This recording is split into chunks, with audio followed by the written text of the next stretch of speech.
Some people enter your life like a storm, uninvited, disruptive, and impossible to ignore. Ryder Calloway was that kind of man, and Vivian Hale, the woman who had built an empire with her bare hands, was about to find out that the person she tried hardest to push away was the only one brave enough to stay. Drop a like and comment your city below. Let me know how far this story has traveled. Now settle in. This one's going to take everything you've got.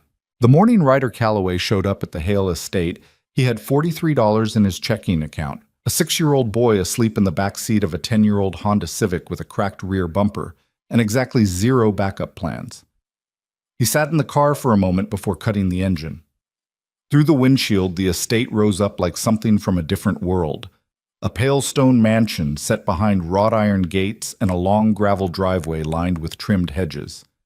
It wasn't just money. It was the kind of wealth that made you feel like you'd wandered into the wrong story. He checked his phone. The address matched. This was the place.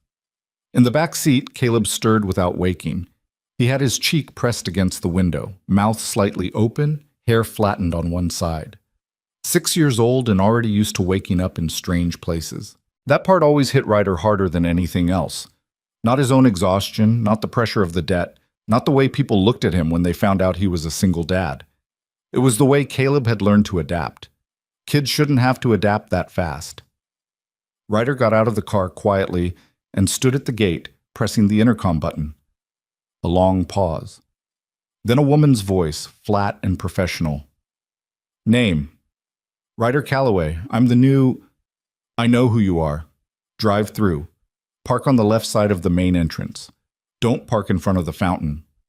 The gate buzzed and swung open. He drove through slowly, careful on the gravel, and parked where he was told. He looked at Caleb in the rear view, still asleep. He'd asked Mrs. Paulino next door to watch him, but she'd had a doctor's appointment that morning and there was no one else. So here Caleb was, along for the ride to a job interview that wasn't even technically an interview.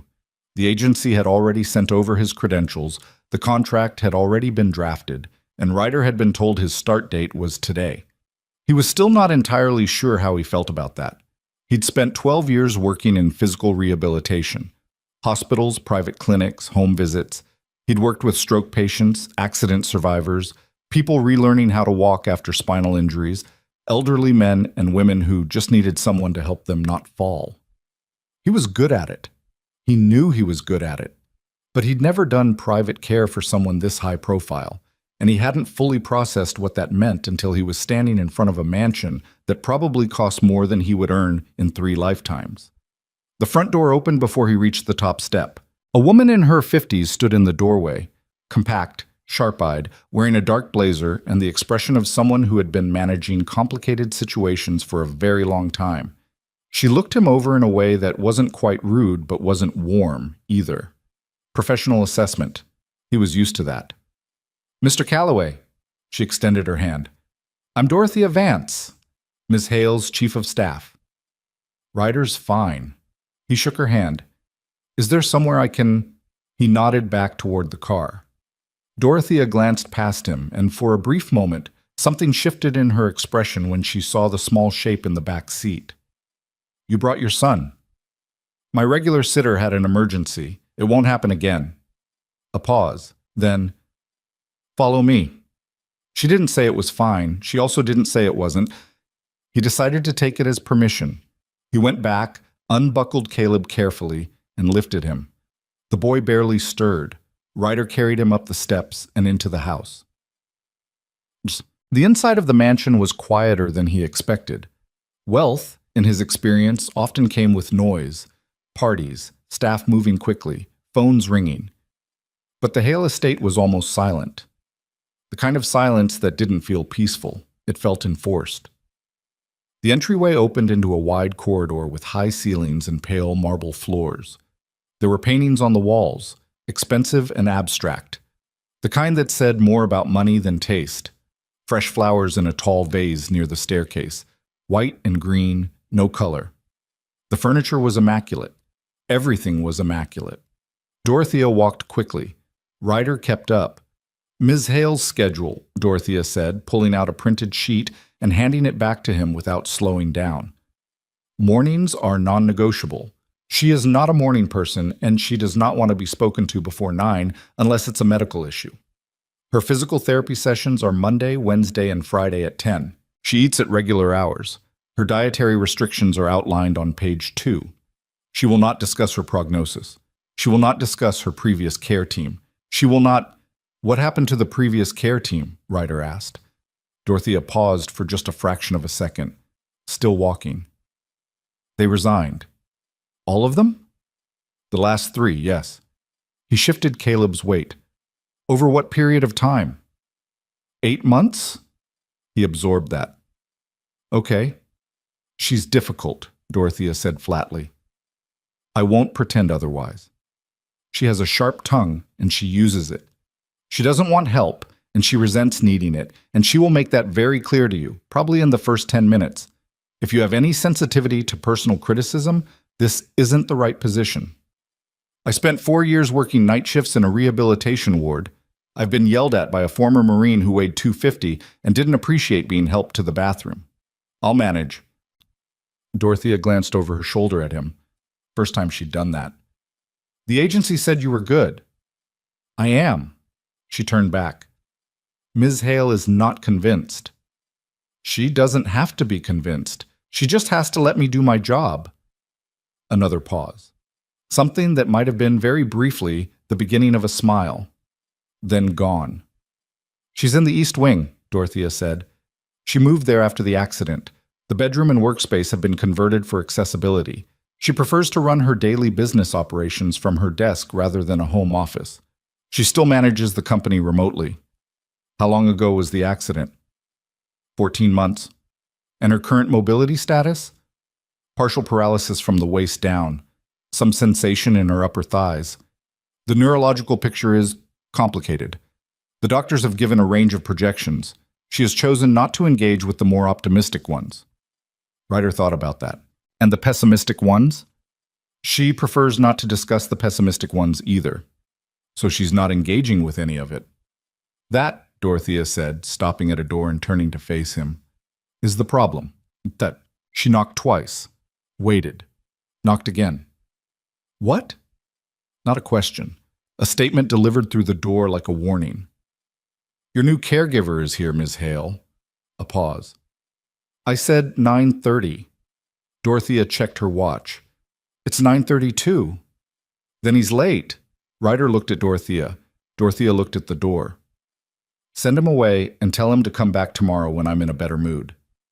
You're never in a better mood, Dorothea said, with a matter-of-factness that suggested this was not new ground. A longer silence. Fine. Come in. Dorothea opened the door and stepped aside. Ryder walked in. The East Wing room was large and carefully arranged, not by design but by necessity. The furniture had been moved to create clear pathways. A hospital-grade adjustable bed had been installed against the far wall, though it was made up to look as unhospital as possible, with expensive bedding and extra pillows. Near the window, a substantial desk held 3 monitors and a docking station.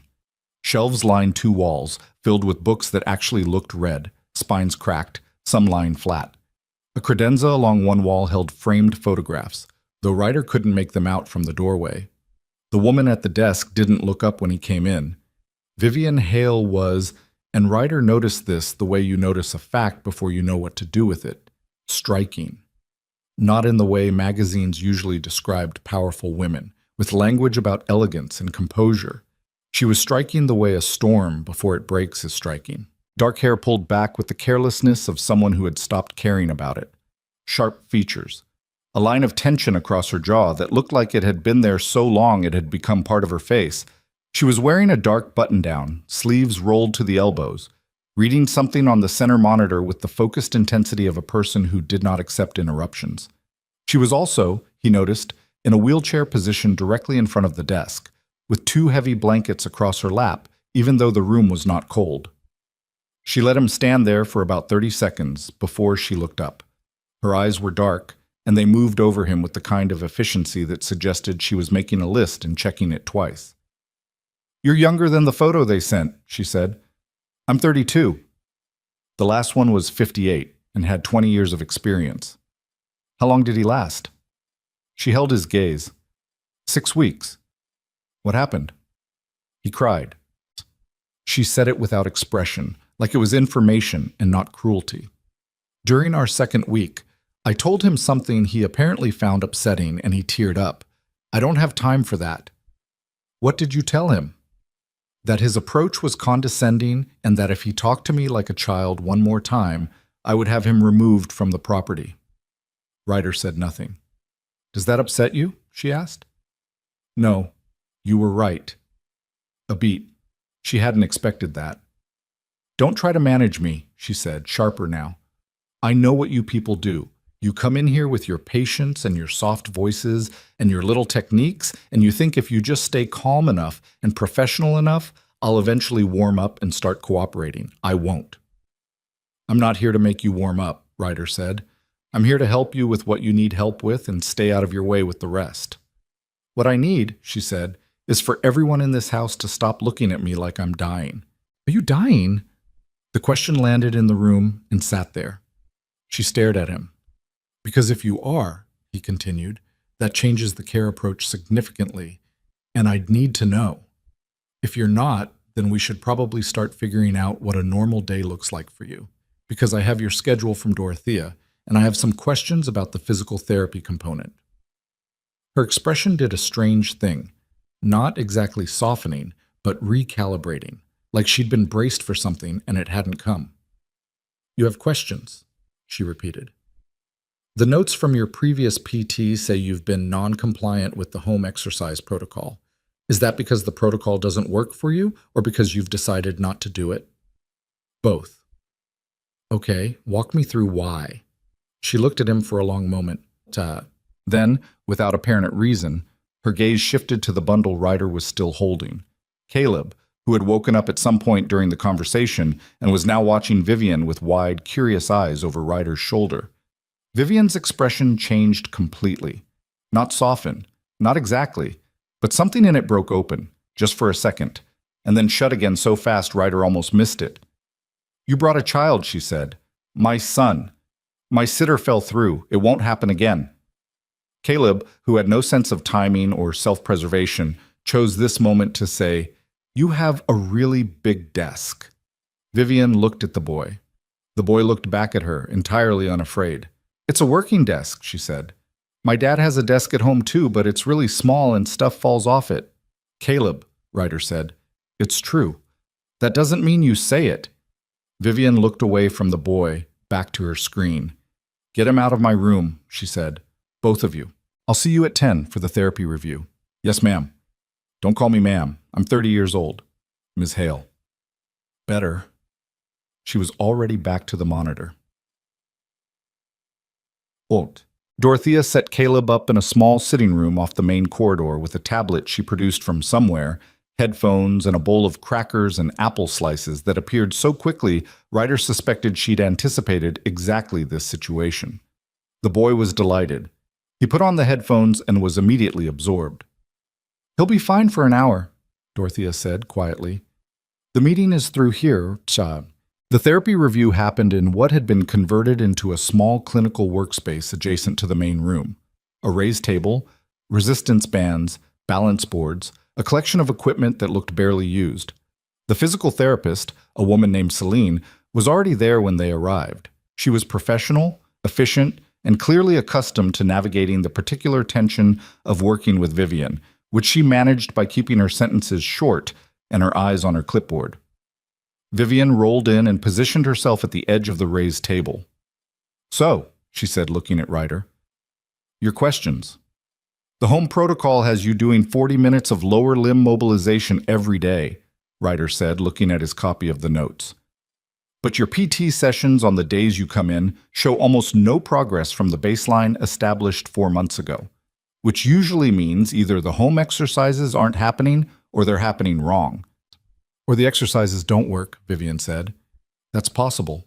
But usually we'd see some change, even negative change. The protocol was wrong. Flatlines usually mean non-compliance. She didn't argue. That itself was interesting. What actually happens when you try to do the home exercises? He asked. I do the first set. My arms tire before my legs feel anything useful. Then I feel humiliated. Then I stop. He nodded slowly. And the fatigue in your arms, that started around when? 3 months ago. He looked at Celine. Was the protocol adjusted for upper body fatigue? Celine's expression shifted slightly. We discussed it. But didn't change it, Vivian said flatly. Another silence. Okay, Ryder said. So the current plan isn't actually working for your current physical state. That's fixable. I've heard that before. I'm not promising you anything about outcomes, he said. I'm saying the protocol is miscalibrated. That's a concrete problem with a concrete adjustment. She watched him. You're different from the others. I just asked questions. They all asked questions, but they wanted certain answers. She looked away toward the barely used equipment against the wall. You seem like you actually want to know what's happening. I do. A pause. She picked at the edge of the blanket on her lap, a small, unconscious gesture. Then, what's wrong with my arms is that I've been overusing them for 14 months because my legs don't work properly. That's not a mystery. That's just what happens. The fatigue is compensatory. Right. So the solution isn't to push through the fatigue. The solution is to reduce the compensatory load and find different ways to engage the lower limbs. He looked up from the notes. You know this. I have a neurology degree. I went into business because the money was better. She said it with no warmth, just fact. I know exactly what's wrong with me. I knew within 2 weeks of the accident. I've been very thoroughly informed by 12 different specialists with 12 different opinions, all of which I've read in full. She looked at him directly. What I do not have is a care team that treats me like someone capable of understanding my own condition. He set the notes down. Then going forward, he said, you tell me when something doesn't make sense and I'll adjust. You know your body. I know the mechanics of rehabilitation. That's probably a better combination than me telling you what to do and you resenting it. She was quiet for a moment. Then she said, carefully, like she was testing the words, I don't need to be handled. I know. The last 3 didn't know that. I know. Another pause. Longer this time. Fine, Vivian said. Let's start with what's actually wrong with the current protocol and go from there. They spent an hour going through it. Ryder asked. Vivian answered. Celine adjusted her notes and occasionally offered input that was more useful once Vivian was actually participating. By the end, they had a revised plan, shorter sessions, different sequencing, a focus on reducing the secondary strain on her upper body so that the lower limb work could be done with more energy and consistency. It wasn't a cure. It wasn't even close. But it was a plan that made sense, and Vivian seemed to understand the difference. When it was done, she wheeled herself back to her desk without another word to Ryder. He took that as dismissal and went to collect Caleb. The boy had fallen asleep again in the sitting room, curled on one end of the sofa, with the headphones still on and the tablet balanced on the armrest, screen dark. Ryder lifted him carefully, holding him against his shoulder, and turned to find Dorothea standing in the doorway watching. Well, she said, she's not going to make this easy. No. But she's not unreasonable. She's just been treated like she's fragile when she's not. Dorothea was quiet for a moment. The executives have a meeting with her this afternoon. You should be aware, some of them know you've been hired. There's been some commentary. Ryder looked at her. What kind of commentary? The kind that questions whether a man with your background is appropriate for a role of this significance. She said it without inflection, the way you say something you've had to say before and gotten tired of. My background. You don't have a private care pedigree. You haven't worked with high-profile clients. You have a child. You came highly recommended by the agency, but you are not what certain people expected. He adjusted Caleb's weight. And what do those people think they expected? Someone who looks the part, Dorothea said simply. They expected someone who wouldn't make the wrong impression. The wrong impression, he said. Right. He looked down at Caleb's sleeping face, flushed cheeks, hair a mess, and felt the familiar dual pull of love and exhaustion that had been his constant companion for 6 years. Then he looked back at Dorothea. I'm going to do my job, he said. If that makes the wrong impression on somebody, I guess they'll have to figure out how to live with it. Dorothea's expression did that thing again. The almost smile, fast and contained. "I'll see you tomorrow morning," she said. 8:30, and perhaps without the child. Working on it. He drove back across the city in the late morning light, with Caleb awake now in the back seat, asking questions at the rate of one every 30 seconds, as was his way. "Is that where you're going to work now?" "Yes." "It's really big." "It is." "Who lives there?" "A woman named Vivian. She's my new client." Caleb considered this. "Is she nice?" Ryder thought about sharp eyes and harder words, about the way she'd looked at the barely used equipment, about the neurology degree and 12 specialists and 14 months of being managed by people who talked to her like she couldn't understand her own body. "She's complicated," he said. "What does that mean?" "It means she's had a hard time for a while and she's not sure yet if people can be trusted." "Oh." A pause. "Like when I started at the new school?" Ryder glanced in the rearview mirror. "Yeah, kind of like that." Caleb nodded slowly, the way he did when he was filing something away. "I was really mean to Tyler at first," he said, "and now he's my best friend." "I remember." "Maybe she'll be okay too." "Maybe." "You should bring her something," Caleb said. "When I was scared, you always brought me a snack. It helps." Ryder almost laughed. "I don't think Vivian Hale needs me to bring her a snack." "Everyone needs snacks," Caleb said, with the absolute conviction of a 6-year-old. Ryder didn't answer. He drove. But somewhere in the back of his mind, he held on to the image of Vivian's face when she'd first seen Caleb. That split second of something raw and unguarded, so fast it was almost nothing, before she'd built the wall back up and looked away. It was such a small thing. But in 12 years of this work, Ryder had learned that the small things were usually where everything started. He was back the next morning at 8:22, without Caleb, with coffee in a thermos because he'd learned early never to work a difficult case without caffeine, and Mrs. Paulino had agreed to take Caleb for the full day, which had cost Ryder the last $20 he had until Friday's first paycheck hit. Dorothea met him at the door, handed him a revised daily schedule printed on cardstock, briefed him on the morning situation in about 40 seconds flat. The morning situation was that Vivian had been awake since 3 and had already had 2 arguments with her assistant via email, had reviewed and annotated a 40-page quarterly report, and had refused to eat breakfast. "The refusing breakfast," Ryder said. "Is that regular?" "More regular lately," Dorothea said, and left it at that. He found Vivian at her desk, which no longer surprised him. She was in a different shirt, gray this time, still rolled sleeves, and the tension in her jaw was set a little harder than yesterday. There was a cup of coffee near the keyboard that had clearly gone cold. "You're early," she said without looking up. 8:22 isn't early." "I said 8:30. 8:30 is when I arrived yesterday, and you told me I was late." She looked up then, just briefly. "Sit down," she said. There was a chair near the desk.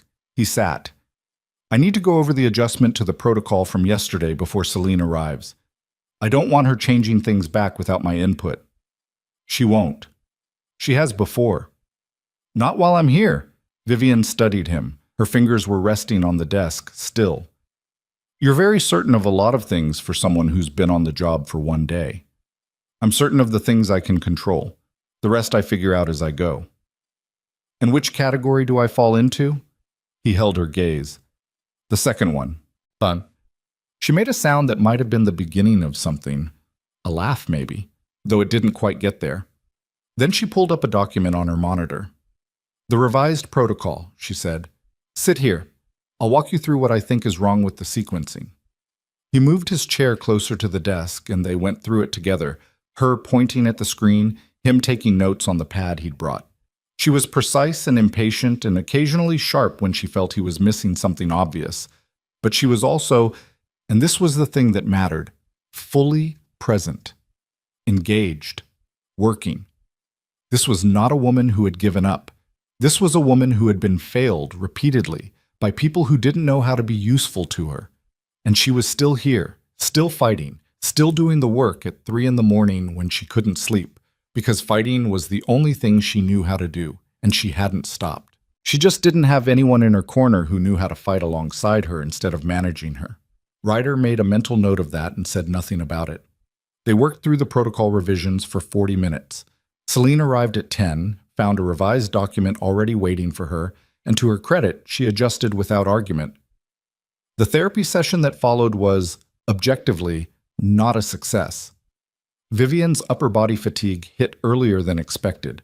She got through half the modified session before she called a stop, jaw set, eyes fixed on a point across the room that Ryder understood was not actually a point in the room, but a way of not letting anyone see her face. He handed her the cold coffee. She looked at it.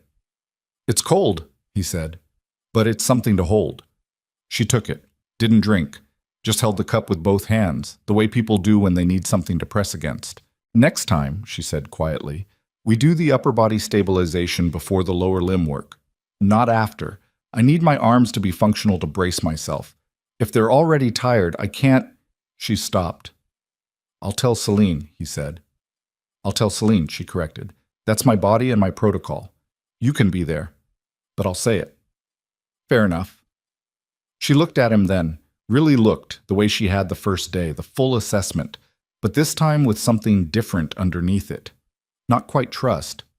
Too early for that, but something adjacent to it. An acknowledgement, maybe. "You didn't flinch," she said. "At what?" "I've had 3 caregivers in 8 months. Every time I pushed back about the protocol, every time I said something wasn't working, they'd get this look, like I was being difficult, like I was the problem." She set the cold coffee down. "You didn't. You were right about the sequencing. That's not the point." He waited. "The point," she said, "is that I've spent 14 months being told, in 100 different ways, that I should be grateful for the help I'm getting and stop complaining, and I'm not going to stop. Because some of what I'm getting is wrong for me, and I know it, and saying so is not complaining." "No," he said, "it's not." She looked away. Out the window. The garden was visible from this angle, overgrown in places, Ryder noticed, in the way things get when the person who used to care about them stopped being able to. "My company has a shareholder meeting in 6 weeks," she said, after a long silence. "There are people on my own board who believe I am no longer capable of leading because I am in this chair." Her voice was flat, clinical, the voice of someone reporting facts about someone else. "They haven't said it directly. They never do. But I know what's being planned." "What are they planning?" "To push me out, quietly, compassionately, for my own good." The last 3 words came out like something she was biting through. "My own good."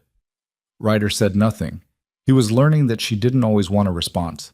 Sometimes she just needed to say the thing out loud. "I built that company from nothing," she said. "Not from family money, not from connections. I built it, and they're going to take it because they think I'm broken." She turned back from the window, and her eyes were clear and very, very hard. "I'm not broken. I know. You don't know me well enough to know that. You've been up since 3 working on a 40-page report, and you just ran half a therapy session after an argument with your upper body fatigue, and you're already thinking about the next session." He shrugged. "Broken people don't do that." She stared at him. He picked up his notepad. "I'll update the protocol file," he said. "Anything else before I let you get back to the report?" A long beat. "Lunch," she said finally. "Dorothea will bring it at 12:30. I would prefer to eat alone. That's not personal. I eat alone every day." "That's fine." "You can take your break then." "Okay." He stood, collected his things, and was almost to the door when she said, very quietly, "Your son." He turned. She was looking at the monitor again. "He's perceptive," she said. "For a 6-year-old. He's too perceptive usually. He wasn't afraid of me. It wasn't a question, but it wanted an answer." "No," Ryder said. "He wasn't." She was quiet for a moment, then, "Most people are. Afraid of me. Or they were before. Now they're just—" She paused. "Careful." He thought about Caleb in the back seat, voice certain as daylight. "Everyone needs snacks. It helps." "Being careful isn't the same as being afraid," he said. "In my experience, it is." He didn't argue. He pulled the door most of the way closed behind him and stood in the corridor for a moment, listening to the quiet of the East Wing, the distant hum of the house, the sound of keys beginning again on a keyboard.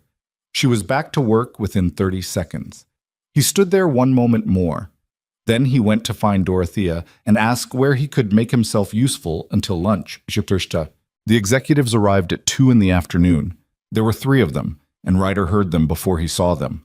Voices in the main corridor carrying the specific timbre of people who were accustomed to arriving somewhere and having it matter. He was in the small utility space adjacent to the East Wing, reviewing physical therapy records and updating the protocol files when Dorothea appeared in the doorway. "The board representatives are here," she said. "I heard.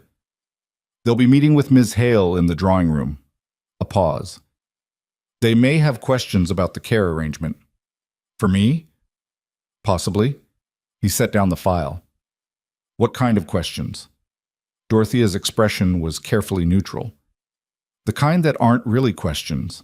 The kind that are observations framed as questions." He understood. He went back to the files. He met them 20 minutes later by accident in the main corridor. There were 2 men and 1 woman. The men were in suits that cost more than Ryder's car. The woman had the kind of groomed confidence that came with years of knowing exactly how to hold a room. All 3 of them stopped when they saw Ryder. The stop was brief, maybe a second, but he caught it. "You must be the new caregiver," the taller of the 2 men said. His tone was pleasant and entirely empty of warmth. "Marcus Delvoye. I'm on the board." Ryder shook his hand. "Ryder Calloway. We've heard a lot about you." A pause just long enough to mean something. "Quite a change from Ms. Hale's previous care team." "Is it?" "Different background," the woman said. Not unkindly, but with the precision of someone choosing words the way you choose tools. "We were expecting someone with more, private sector experience in this area." "I have 12 years of rehabilitation experience." "Of course," Delvoye smiled. The kind of smile that doesn't involve the eyes. "We just want to make sure Vivian has what she needs. It's a sensitive situation." "I understand. She can be, He appeared to search for the word. "Challenging." "She's fine," Ryder said. A small silence. "We should let you get back," the woman said smoothly. They moved on down the corridor. Ryder watched them go. He'd been assessed and found insufficient. He knew the feeling from 100 different rooms, 100 different versions of that same smile. He'd been found insufficient by people who had more money than him, more connections, better suits. People who thought that a man who drove a 10-year-old Honda with a cracked bumper and couldn't afford a sitter didn't belong in certain spaces. He turned back toward the East Wing. The thing was, and this was the part that those people never understood, Ryder Calloway had never once needed to belong to a space to do good work in it. He just needed to be left alone long enough to get on with it. That evening, driving home, he stopped at the grocery store and spent $16 on actual groceries instead of gas station food, which was a decision he'd have to work around later in the week, but which felt necessary. Caleb sat in the cart and tried to convince him that fruit snacks were a vegetable. "The package says fruit," Caleb argued. "Fruit is healthy." "Fruit snacks are not fruit. They're fruit-flavored." "That's different." "How?" "Caleb. I just want to understand the reasoning." Ryder put apples in the cart. Caleb looked at them with the resigned expression of a person who had lost an argument they were expecting to lose. "How was your day?" Ryder asked. "Good. Mrs. Paulino taught me how to play a card game. It's called Rummy." He considered. "I think I cheated, but I'm not sure." "How can you not be sure if you cheated?" "I moved a card and then I wasn't sure if that was allowed, and then I won, so I just didn't say anything." "That's cheating." "Maybe, but Mrs. Paulino seemed happy." He picked up an apple and examined it. "How was the lady?" "Vivian?" "Yeah." "Hard day for her," Ryder said. "Did she eat the snack?" "There wasn't a snack." Caleb looked at him with the particular disappointment of a child watching an adult miss something obvious. "Dad." "I know." "You should bring something tomorrow." "I'll think about it." "Something good," Caleb said. "Not apples." Ryder looked at the apples in the cart. Then he put them back and reached for something else. "Fine," he said. "Not apples." Bab.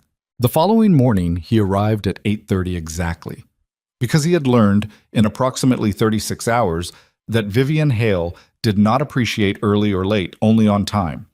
And he brought a small box of decent pastries from the bakery 3 blocks from his apartment.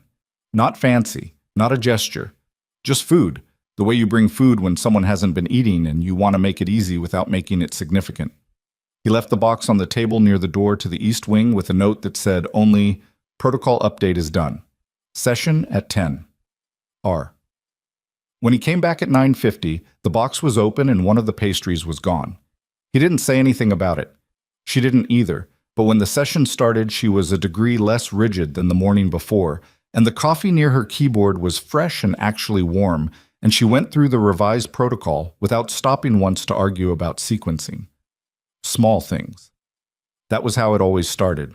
3 weeks in, and Ryder had learned the rhythms of the Hale estate the way you learn the rhythms of any difficult place. Not by being told, but by paying attention. He knew that Vivian woke between 2 and 4 most mornings and worked until the rest of the house came alive around 7. He knew she drank her first coffee black and her second with cream, and that she'd never once asked for either. Dorothea just knew, and now Ryder knew too. He knew that she hated being handed things, preferred to reach for them herself even when it took longer and cost her more energy. He knew the particular quality of silence that meant she was thinking versus the silence that meant she was struggling and didn't want anyone to see it. They weren't the same silence. Most people couldn't tell them apart. Ryder could now. What he couldn't figure out was the photographs on the credenza. There were 6 of them. He'd noticed them from the doorway on the first day and hadn't been close enough to make out the details. But 3 weeks in, having rearranged the room twice to improve the therapy space and Vivian's desk access, he'd been close enough to see them.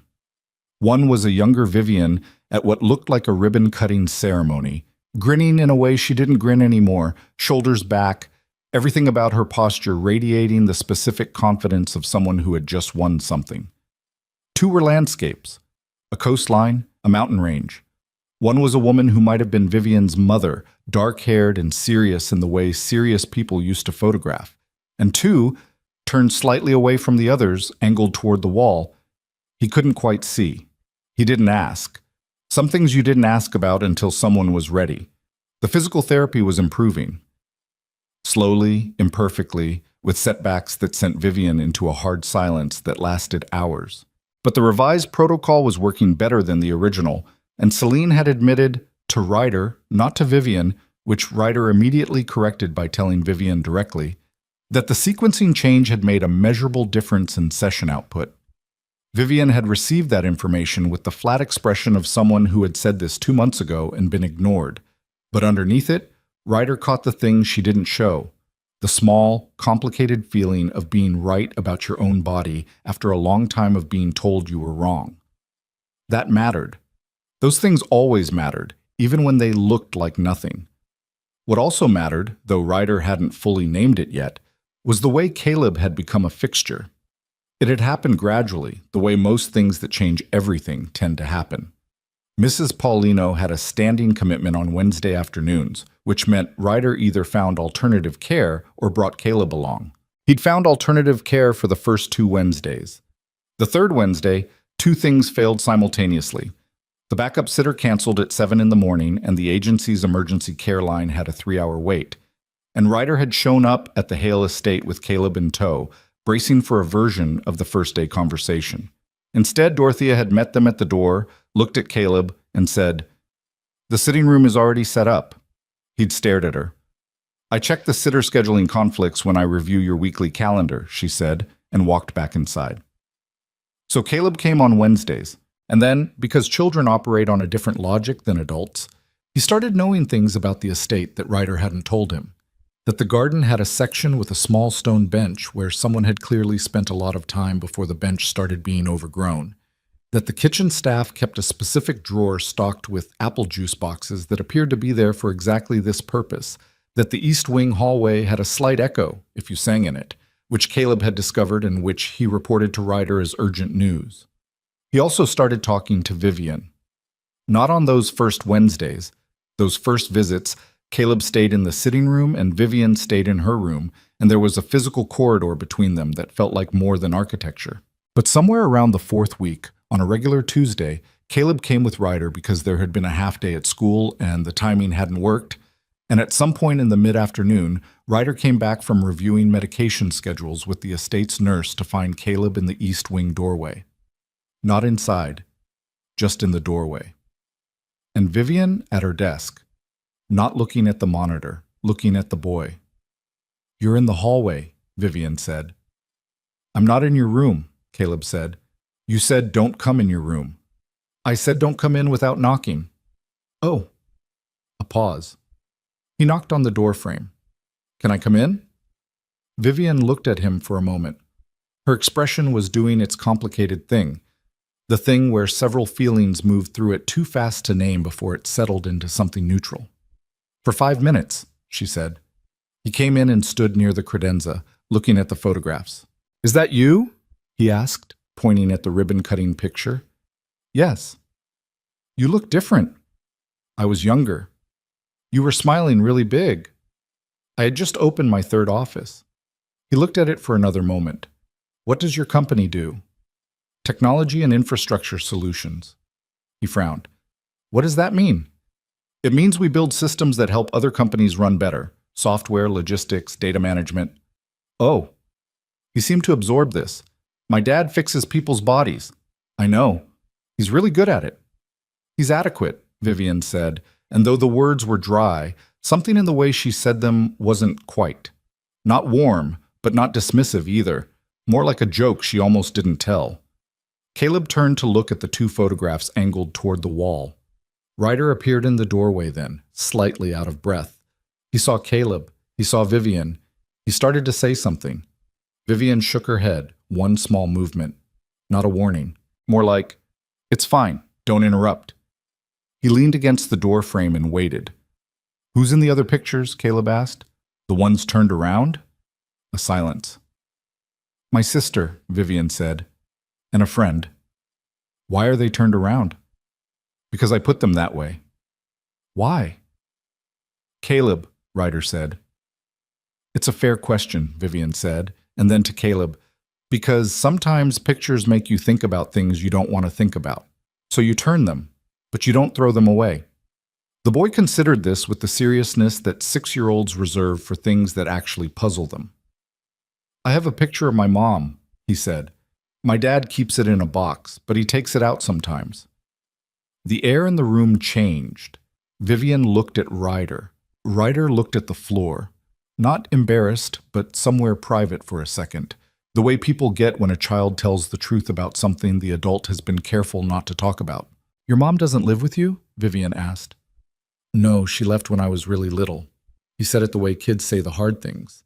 Not easily, but without the adult weight of protecting other people from the information. "Dad says she needed to figure some stuff out. I don't really remember her." "I'm sorry," Vivian said. The apology came out clean without the usual scaffolding people put around it. Caleb shrugged. "It's okay. It was just me and Dad for so long that I don't really notice." Then, because he was 6. "Do you have a dad?" "I did. He passed away when I was in college." "What about your mom?" "She's in Florida. We don't talk much." "Why?" "Because we're better at loving each other from a distance." He thought about that. "That's sad." "Yes," Vivian said. "It is." Ryder straightened from the doorway. "All right, buddy. 5 minutes is up." Caleb turned. He took a few steps toward the door, then stopped and looked back at Vivian. "Can I come back tomorrow?" "You won't be here tomorrow." "The day after?" Vivian looked at him. Something moved across her face, something unguarded and brief, like a window opening and shutting. "We'll see," she said. Caleb accepted this and walked out. Ryder followed, pulling the door mostly closed. In the corridor, he crouched to Caleb's level. "What did we talk about? Other people's personal—" "I just asked questions," Caleb said. She answered them. "You asked why pictures were turned around." "She told me why." Ryder looked at his son. and had the feeling, not for the first time, that this child understood people in a way that had nothing to do with age and everything to do with some quality he'd been born with that Ryder couldn't fully take credit for. "Let's go find Dorothea," he said, and stood up. Behind the mostly closed door there was no sound. But he noticed, when he came back past the East Wing an hour later to get his jacket, that the two photographs on the credenza had been moved. They were still angled slightly away from the others, but less so than before. He noticed. He didn't say anything. That was the job, sometimes. Noticing and saying nothing. The executives came back on a Thursday, and this time it wasn't a brief visit. Marcus Delvoye arrived with two others Ryder hadn't seen before. A man named Thornton, according to Dorothea's warning 15 minutes prior, who headed the company's legal department, and a woman named Petra Langfield, who sat on the board's finance committee. They arrived in two separate cars and met in the main corridor, the way people meet when they've coordinated in advance but want to appear as though they haven't. Ryder was in the small utility space going over the week's therapy notes when he heard them. He stayed where he was. What reached him were not words, just tones. The flat, measured cadence of people who were conducting a conversation they had rehearsed. And beneath it, occasionally, Vivian's voice. Sharper, unrehearsed. The meeting lasted 90 minutes. When it was done, the executives left without speaking to anyone else in the house. Dorothea walked them to the door with the expression of someone who was doing this as a professional obligation and not an ounce more. Ryder found Vivian at her desk, not working. This was unusual. In 3 weeks, he had never seen her at her desk not working, even when she was in pain, even when the fatigue was bad. There was always a document open, a report annotated, an email in progress. The work was her tether, and she held it constantly. Now she was sitting with her hands flat on the desk surface, and her eyes on the middle distance, and the monitors were dark. He set a glass of water near the keyboard. She didn't acknowledge it. "Do you want me to leave you alone?" he asked. "No." Then, "Yes." Then, "I don't know." He sat in the chair near the desk, waited. After a while, she said, "They're pushing a motion. They want to convene a special board meeting to evaluate my capacity to lead." The words were even. The evenness cost her. "They're framing it as a wellness review, a supportive measure." The last two words came out rough at the edges. "They've been talking to the medical team I discharged 8 months ago, getting opinions." "Can they do that legally?" "They're doing it ethically." She said the word like it tasted wrong. "Everything they're doing is technically within the bounds of the shareholder agreement. Thornton's been very careful about that." She picked up the water glass, held it, didn't drink. "I built a company that is legally capable of removing me. That's the sentence I'm living in right now." "What's your counter?" She looked at him. "You have 6 weeks until the shareholder meeting," he said. "That's not nothing." "I'm in a wheelchair, Ryder." It was the first time she'd used his name. He noticed. He stayed level. "That's not what's on trial," he said. "Your capacity to lead is on trial, which is different. Your capacity to lead is demonstrated by what you've been doing since 3 this morning, which is managing a 40-person executive team remotely while revising your physical therapy protocol and still finding time to call out every mistake Thornton made in the last quarterly report." She stared at him. "The wheelchair isn't the argument they get to make," he said. "What they're actually trying to argue is that you're cognitively impaired, emotionally unstable, or professionally disengaged, none of which is true. So the question is whether you can demonstrate that truth in a public enough way that the shareholders see it before the board meeting. You know nothing about corporate governance." "I know about making a case for someone who's been written off." She was quiet. Then, slowly, "The quarterly earnings call is in 4 weeks. I've been planning to dial in remotely. They expect me to dial in remotely." "What if you didn't?" She looked at him. "What if you showed up in person?" he said. "At the office." The silence was different this time. Not the silence of rejection, the silence of someone doing the math. "I haven't been to the office since the accident," she said. "I know. 14 months. I know. They'll look at me. People look at you anyway. You're the CEO." She set the water glass down. Her jaw was working. "It's not—" She stopped, started again. It's not the wheelchair. I've made my peace with the wheelchair, more or less. It's walking in somewhere I walked in differently before. It's seeing it on their faces. The adjustment. The adjustment happens whether you're there or on a screen. On a screen, I can control the frame. On a screen, they can say you're hiding. She looked at her hands on the desk. The silence went long. I'd need logistics, she said finally. The office isn't fully accessible. The main conference room has 3 steps before the side entrance. Send me the floor plans. I'll figure it out. You're a caregiver, not a facilities manager. I'm also standing here telling you this is possible, which is more than whoever managed those 3 previous care teams did. He stood up. Send me the floor plans tonight. I'll have a plan by Friday. She looked at him for a long moment. Her expression was doing the complicated thing again, all the components moving at different speeds before something settled. You're very irritating, she said. I know. I'm going to push back on at least half of whatever plan you come up with. I expect that. She turned back to the monitors and woke the screens. Friday, she said, and it better be detailed. He went to get his jacket. Halfway down the corridor, he heard the sound of typing resume. Fast, purposeful, the way she typed when she was working on something she cared about. He kept walking and didn't let himself feel too satisfied about it. There were still 5.5 weeks. A lot could go wrong in 5.5 weeks. But she'd said Friday, and she'd used his name. That was something. Wow. The plan was detailed. 3 pages, annotated, with a proposed timeline and a list of physical modifications needed at the office that Ryder had cross-referenced against the accessibility standards he'd pulled from public building code documentation. He'd called the building facilities manager directly, gotten the number from Dorothea, who produced it with the efficiency of someone who had been waiting for someone to ask, and confirmed which modifications were possible within the time frame. He gave it to Vivian on Friday morning with her coffee. She read it in silence. He watched her eyes move across the pages with the speed of someone who read fast and retained everything. Twice, she made a small mark in the margin with her pen. When she was done, she set it down. You called facilities directly, she said. It saved 2 days of internal routing. My assistant manages those calls. Your assistant didn't know to make the call.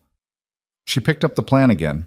The side conference entrance needs a ramp, not just the removal of 1 step. The second step creates a grade issue if you take out the first without addressing the transition. He hadn't caught that. You're right. I'll have facilities correct it. She set it down again. The rest is solid. He waited. The earnings call date works, she said. I'll need 2 weeks of building visits before then. Low profile. Evenings, when the floor is mostly clear. To re-establish the space before I walk in publicly. We can do that. She turned away slightly toward the window. If this doesn't work, she said quietly, if I go there and if the shareholders aren't convinced and the board moves forward with the capacity review, then we deal with that. Just like that. Just like that, he said. One thing at a time. She was quiet for a long moment. Outside, the garden was doing its slow autumn thing, leaves going, the stone bench visible between the bare branches. My sister used to sit out there, Vivian said, not quite to him. When she visited, she'd read out there for hours. A pause. She died 2 years ago, before the accident. He didn't say he was sorry. The word felt insufficient, and she didn't seem to want it. Was that what... He started and stopped. It wasn't his place. The accident was a car accident, she said. Black ice, nothing dramatic. I walked away, technically, and then I didn't walk anymore. She picked up her pen. I sometimes think if she were still here... She stopped again. Set the pen down. Anyway, Ryder sat with it for a moment. The photographs, he said. On the credenza. She glanced at the credenza. At the 2 photographs that were no longer quite as turned away as they'd been. She has my mother's face, Vivian said. Every time I look at the picture, I have to spend the rest of the day not thinking about it. I haven't figured out the right distance yet. He didn't say anything. There wasn't anything to say that wouldn't flatten it. Your son asked about her, Vivian said. I know. I'm sorry. Don't be. He was the first person to ask in 14 months who didn't immediately look like they were bracing for me to fall apart. She opened a document on her screen. He just asked, like it was a normal thing, a person's sister, a fact about a person. That's how he works, Ryder said. He doesn't carry other people's grief for them. He just acknowledges it's there and keeps moving. She looked at the screen, then at him. Where does a 6-year-old learn that? He mostly figured it out himself. He lost his mother. He's also never spent a single day feeling like that makes him less. Ryder paused. We worked hard on that part.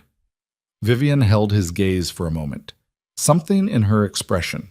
Not quite grief, not quite admiration. Something between them. You're a good father, she said. Not like a compliment. Like a statement of fact, the way she said most things. I'm doing my best. Most people's best doesn't look like yours.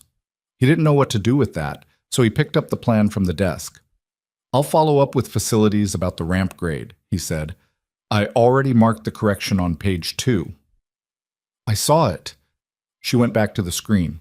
He went to the door. Ryder. He turned. She was still looking at the document. The first building visit, next Tuesday evening. A pause. I'd like you there. I'll be there. He left her to the work. In the hallway, the echo that Caleb had discovered was still there. He'd tested it once, late on a quiet afternoon, a single note into the corridor, just to confirm. It was a good echo, clean. He thought about a woman who had built an empire and lost her sister and lost her legs and was still fighting to hold what she'd made. He thought about the way she'd said, anyway, like a door closing. He thought about Caleb asking without wait, without ceremony, and the photographs moving 1 inch closer to the center. He thought about Tuesday evening and the building she hadn't entered in 14 months, and the face she'd make when she saw it again for the first time, whatever that face turned out to be. He'd be there for it. That was the job. That was more than the job, and he knew it, and he walked down the hallway with the echo at his back and the plan in his hand and the specific, careful awareness of a man who understands that some lines, once crossed, change the territory permanently. He hadn't crossed anything yet, but the ground was shifting, and he was paying attention. Tuesday evening came with rain. Not a dramatic rain, just the steady gray kind that made everything look like it was being slowly erased. Ryder drove to the Hale estate at 6, loaded the equipment he'd need into the back of the car, and came back around to help Vivian into the passenger seat. She didn't speak during the transfer. She didn't speak during the drive. She sat with her hands in her lap and her eyes on the wet street ahead, and Ryder kept the radio off and let the silence be what it was. The Hale Technologies building was a 20-story glass tower in the city's financial district. At 7 in the evening, the upper floors were still lit, her people working late, the way people work when the company is under pressure they don't fully understand yet. The lobby was dim and quiet. A security guard at the front desk stood up when they came in, startled, and then composed himself so quickly it was almost impressive. Ms. Hale, he said. I didn't know you were. I'm not here officially, Gerald, she said. Stand down. He sat back down. His hands were shaking slightly. Ryder noted it and said nothing. The ramp modification had been done. Ryder had confirmed it twice with facilities and checked it himself that afternoon. He'd driven over on his lunch break while Caleb was at school, walked the entrance 3 times, checked the grade, confirmed the transition. It was right. He'd wanted it to be right. Vivian said nothing about the ramp. She rolled through it the way she rolled through everything she'd made her peace with, without comment, without hesitation. But at the elevator she stopped. The elevator opened. She didn't go in. Ryder waited. I'm fine, she said. I didn't say you weren't. You're hovering. I'm standing next to you. She rolled forward into the elevator. He followed. The doors closed. My office is on the 18th floor, she said, to the middle distance. I haven't. She stopped. The last time I was in this elevator, I was walking. He didn't say anything. I'm aware that sounds like a small thing, she said. It doesn't sound like a small thing. She glanced at him. The elevator hummed upward. Do you ever get used to it? She asked. Watching people go through things they can't undo? No, he said. You get better at being present for it. That's different. She looked back at the doors. That's a better answer than I expected. What did you expect? Something about resilience, something about the human spirit. I don't really do that. I've noticed. The doors opened on 18. The floor was not empty. Two people were still at their desks. A young woman in the far corner who looked up and went still, and a man near the center who stood so fast his chair rolled back and hit the partition behind him. Vivian took in the floor without changing expression. The layout, the desks, the glass conference room at the far end, the windows that looked out over the lit city. She took all of it in with a kind of controlled stillness, the way you look at something you've been bracing to see. "Ms. Hale," the young woman said. Her voice was careful. We didn't know you were coming." Clearly, Vivian turned to the man who'd stood.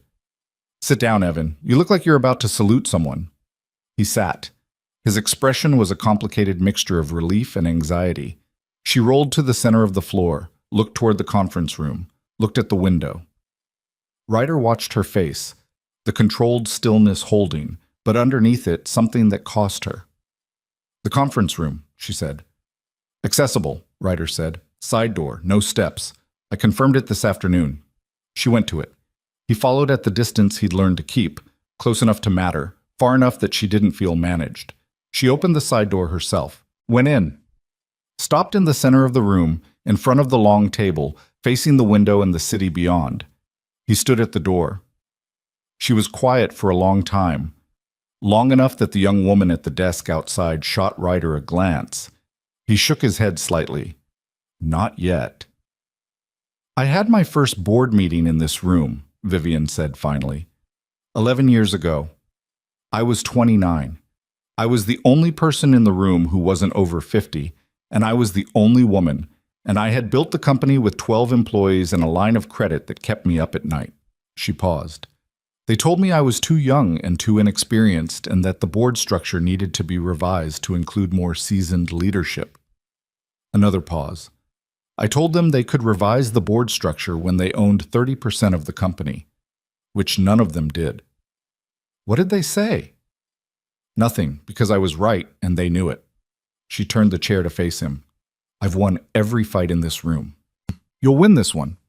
"You can't know that." "No," he said. "But you've been up since 3 every day for 6 weeks preparing for it, and you have a neurology degree and an instinct for data that I've watched you use to run circles around 3 board members who probably charge $400 an hour to think slowly." He leaned against the doorframe. "I don't know you'll win, but I know you have the tools." She looked at him across the long conference table. The city lights were behind her, blurred by the rain on the glass. "You're the only person in 14 months who has said something like that to me and not then immediately added a qualifier," she said. "A but, a however, a you need to be realistic about." "You don't need me to be realistic for you. You're already realistic. What you need is someone to remind you that realistic and defeated aren't the same thing." Something moved across her face. She looked away first, toward the window. "We should do this twice more before the earnings call," she said. "Same time Thursday, and the following Tuesday." "Fine." She turned toward the door.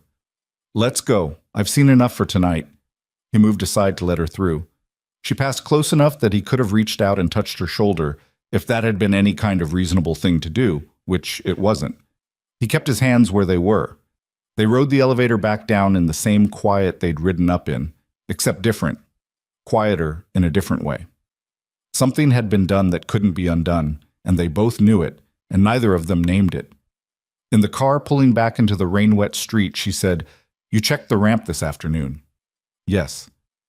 "You didn't have to do that. Facilities confirmed it." "Facilities also initially missed the grade issue on the transition. I wanted to check myself." A pause. "Thank you," she said. He nodded. She looked out the passenger window. "Don't make a thing of it." "I wasn't going to." "Good." They drove home through the rain. What neither of them knew was that Marcus Delvoye had received a phone call at 7:40 that evening from Gerald the security guard, who was perhaps less neutral than his expression had suggested. Delvoye made 3 more calls before 9 o'clock. By the time Ryder was home, had put Caleb to bed, and was eating leftover rice at the kitchen counter, The information that Vivian Hale had made a private visit to the building was already moving through the board's informal network. Ryder didn't know any of this yet. He found out on Friday. Dorothea came to find him at 8:15 Friday morning while he was reviewing the week's therapy notes in the utility space. She closed the door behind her, which she had never done before. He looked up. "There's been a development," she said. She told him. Delvoye's group had drafted a letter, not the formal capacity review motion. Not yet. Something more surgical. A letter to the company's largest institutional shareholders, 3 pension funds and a sovereign wealth entity, expressing the board's concern that Ms. Hale's recent decisions, specifically a restructuring initiative she'd announced 2 weeks prior, showed signs of impaired strategic judgment. The letter did not use the word disability. It was very careful not to. It used language about instability and reactive leadership and the need for steady guidance during a transitional period. The letter hadn't been sent yet. Dorothea had a source inside Delvoye's office. She did not elaborate on this, and Ryder did not ask. Who had sent her an advance copy? "Does Vivian know?" he asked. "Not yet. I wanted to speak with you first." "Why me?" She looked at him steadily. "Because she's going to want to blow up the board meeting entirely and go scorched earth on all 3 of them, and that is the wrong move, and I need someone in that room who can help her see that before she does it." He thought about that. "You think I can do that?"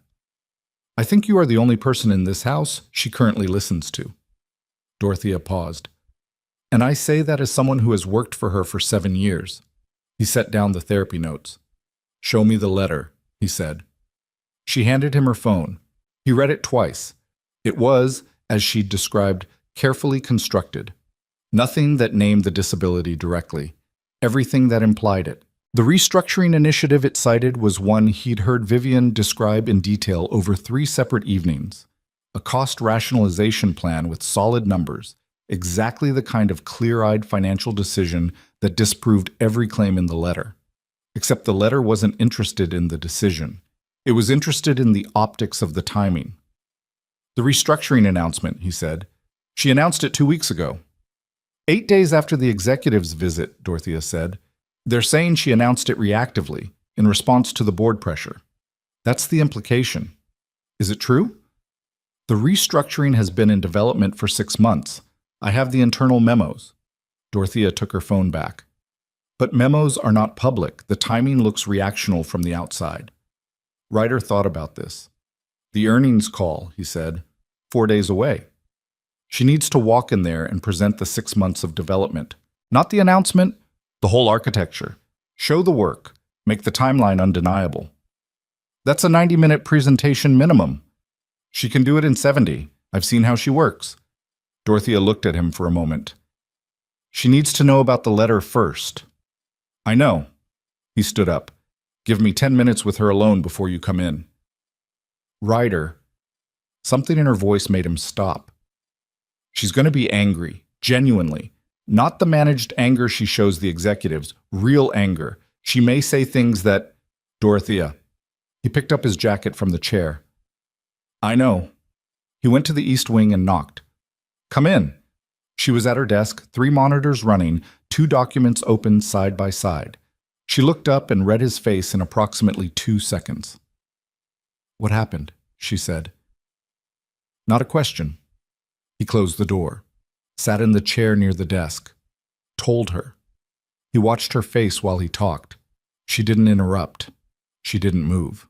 She sat with the absolute stillness of someone absorbing information that had been aimed at them like a weapon, and processing it with the speed and precision of a person who has been in fights before and knows how to assess damage before reacting. When he finished, the silence lasted about 8 seconds. Then, "Gerald." "The security guard, yes." "I've known Gerald for 9 years." Her voice was very controlled. Too controlled. "His daughter needed surgery 2 years ago. I covered the cost through the company healthcare supplement." A pause. "He reported my private visit to Delvoye within 40 minutes. Ryder said nothing. "I want to call an emergency board meeting," she said. "Today. I want to read that letter back to them in a room where they have to look at me while I do it. I want to..." That's what they want. She looked at him sharply. They want you reactive, he said. Reactive is the story. Reactive is what proves the letter's premise. If you call an emergency meeting in anger, you're writing their case for them. Her jaw was tight. So I do nothing. You do the earnings call, exactly as planned. You walk in there, and I mean you walk in there, in person, in that conference room, in front of every shareholder who's seen that letter, and you present 6 months of documented strategic thinking so clearly and completely that the letter becomes an embarrassment to everyone who read it. That's 4 days away. Yes, they'll send the letter before then. Probably. The shareholders will have formed an opinion before I can counter it. Some of them, not all, and the ones who matter will want to see you before they decide. He leaned forward. You told me that you won every fight in that conference room. You told me that 11 years ago you sat across from men twice your age, who told you that you didn't belong, and you told them to come back when they owned your share of the company. She was breathing carefully. Her hands were flat on the desk again. This is the same fight, he said. Different weapons. A long pause. I need the documentation of the restructuring timeline, she said. Everything. First internal memo to final announcement. I need to build the presentation around the development history. Dorothea has the memos. Of course she does. She opened a new document on the center monitor. Get her, and tell her to bring coffee because we're going to be here for a long time. He stood. Ryder. He turned. Her eyes were very clear and very hard, the same way they'd been the day she'd said, I'm not broken. If this doesn't work, one thing at a time, he said. She held his gaze for a moment. Then she turned to the keyboard. He went to get Dorothea. They worked for 11 hours. Ryder wasn't a finance person. He was the first to say so. But he was a person who understood process and sequence and how to make an argument from evidence. And those things turned out to be more transferable than he'd expected. He sat at the table in the East Wing's converted workspace, reviewing sections as Vivian drafted them, flagging places where the logic jumped without bridge, where she was assuming knowledge her audience didn't have, where the numbers told the story if they were presented in a different order. She didn't always agree with him. You're flagging this section, she said, around hour 4, pointing at her screen. Why? Because you open with the margin impact and then backfill the strategic rationale. The audience needs to understand why you made the decision before they process the cost. Otherwise, the margin improvement looks like the motivation, not the outcome. She stared at the screen. That is an embarrassingly obvious point. Thank you. It wasn't a compliment. I know. She moved the section. Around hour 7, Caleb called Ryder's phone. Ryder stepped out into the corridor. I just wanted to say good night, Caleb said. Mrs. Paulino said you're working late. I am. I'll be home before you wake up. Is the lady okay? She's working hard. Is she eating?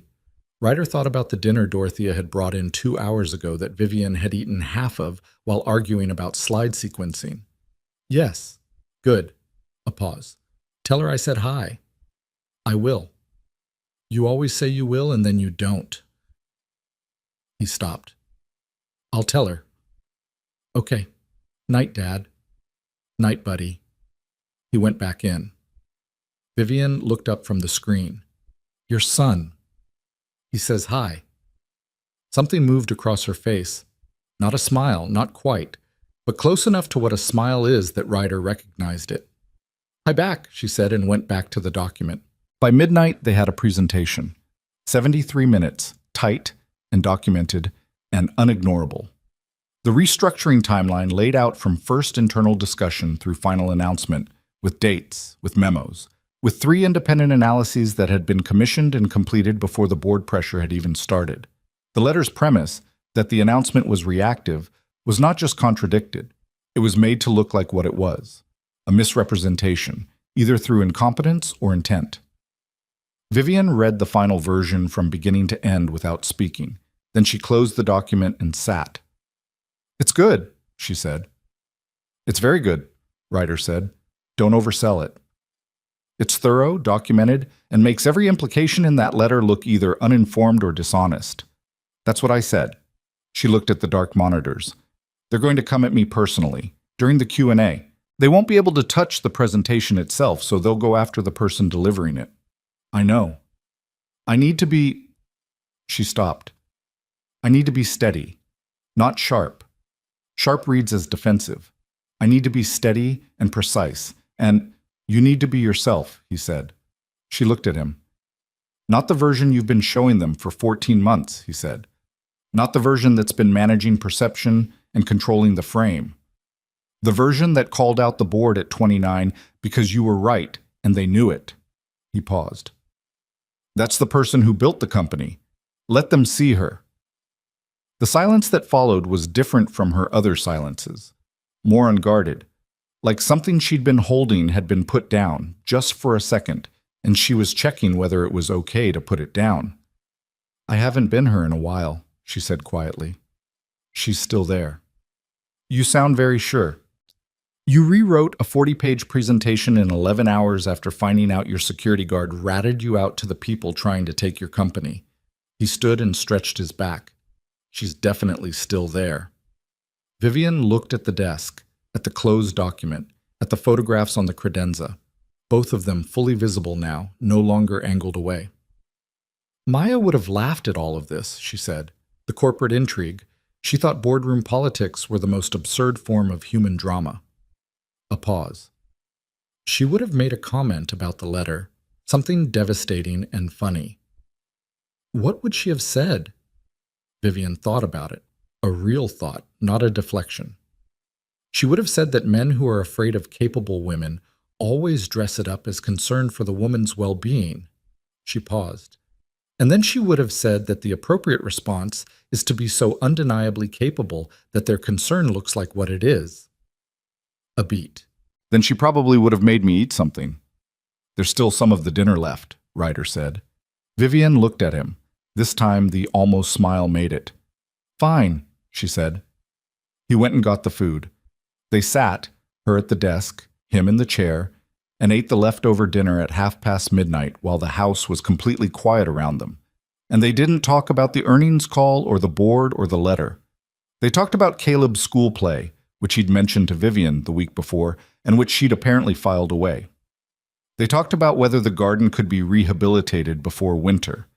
They talked about a restaurant in the city that Dorothea had mentioned and that both of them, separately, had been meaning to try for years and hadn't. Normal things.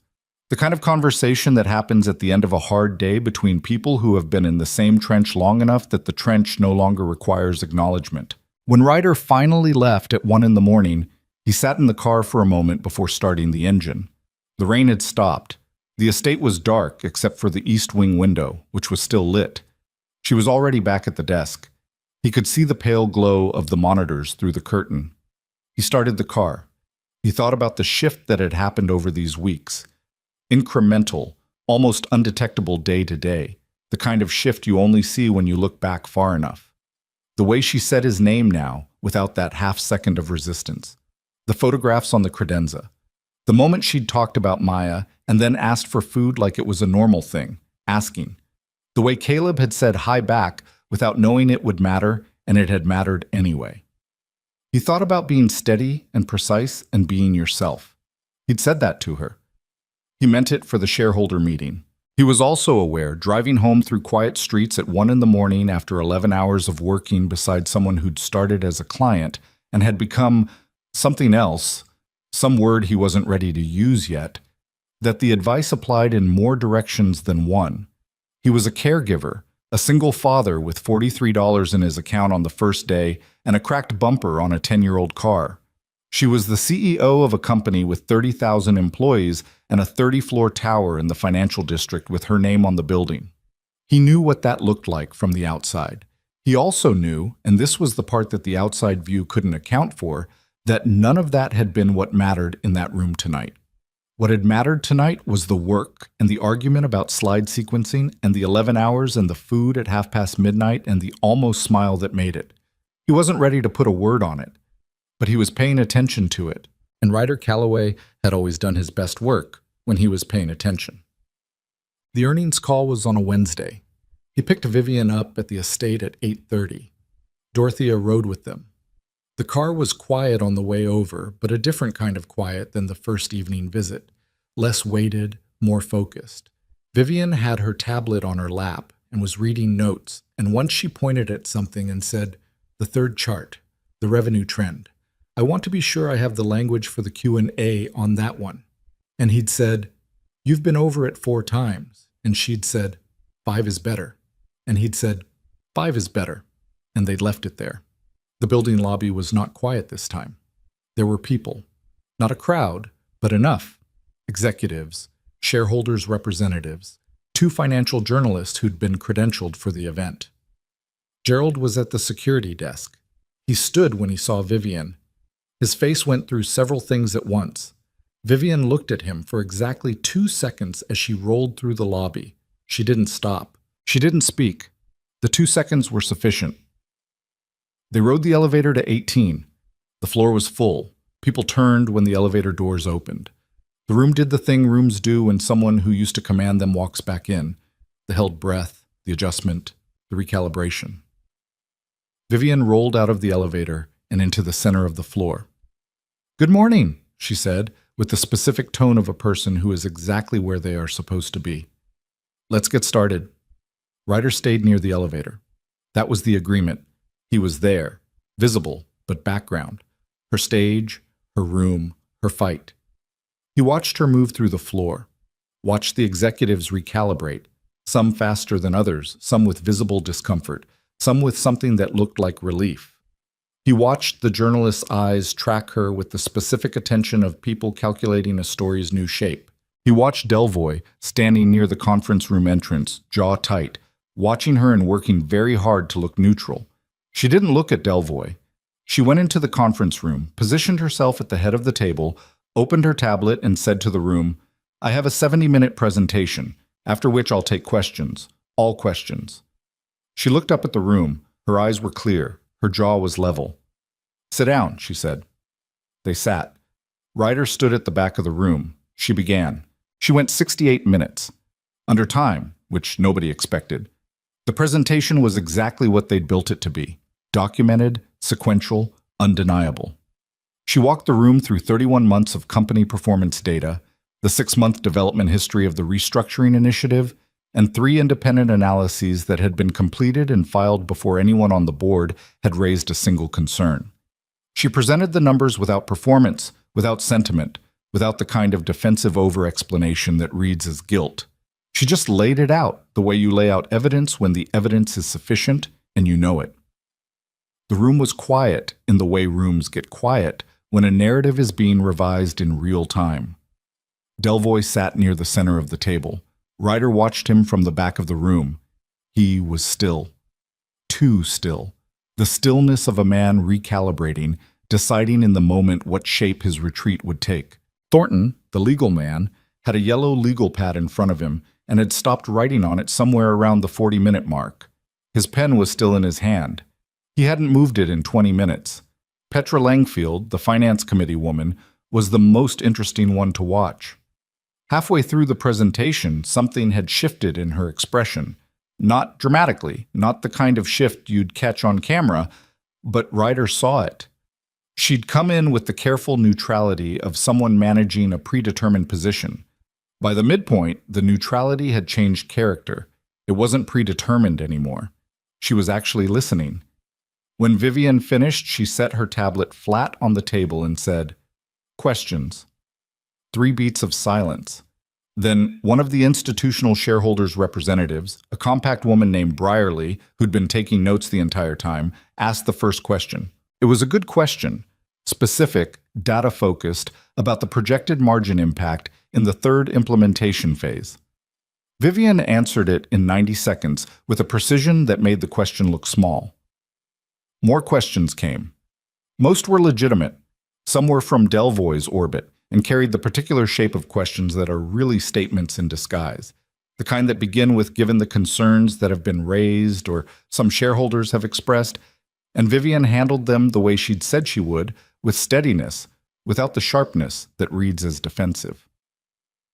At the 45-minute mark of Q&A, Delvoye spoke for the first time. "Ms. Hale." He smiled the smile without eyes. I think we can all agree this is a thorough presentation. The board's concerns were never about the restructuring per se. Marcus, her voice was even. The letter you drafted to the institutional shareholders described the restructuring announcement as evidence of reactive leadership and impaired strategic judgment. Those are direct quotes. If the concerns weren't about the restructuring, perhaps you can clarify what they were about. A silence. The letter, of course, was supposed to still be private. The fact that Vivian was quoting it directly told everyone in the room exactly one thing. She had a source inside the board's informal network, and she had known about the letter before it was sent, and she had spent 4 days building an answer to it so complete that the letter's premise no longer existed. Delvoye's composure held. Barely. There have been broader concerns, he said carefully, about continuity of leadership during a challenging period. Continuity of leadership, she repeated. I see. She looked around the table, not to perform looking. She was actually making eye contact, one person at a time, the way you do when you want to be seen seeing. I've been leading this company for 11 years.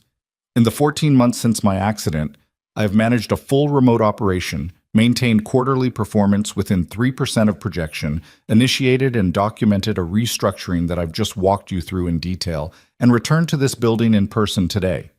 She paused. If continuity is the concern, I'd be interested to understand what metric I haven't met. Delvoye opened his mouth. And I would ask, she continued, that whoever meets that metric also explain why this concern wasn't raised during the 8-month period when my previous care team documented consistent professional engagement and decision-making quality. Because the record exists. Dorothea has it. She didn't look at Dorothea, who was standing near the side door. But Dorothea touched the folder in her hands once, briefly, confirming it. The room was very quiet. Petra Langfield set her pen down. Ms. Hale, she said, I'd like to table the capacity review motion pending a full review of the performance documentation you've presented today. Delvoye looked at her. She didn't look back at him. I'll second that, said one of the pension fund representatives, a man named Greer, who'd been silent until now. The motion was tabled. It wasn't victory. Not yet.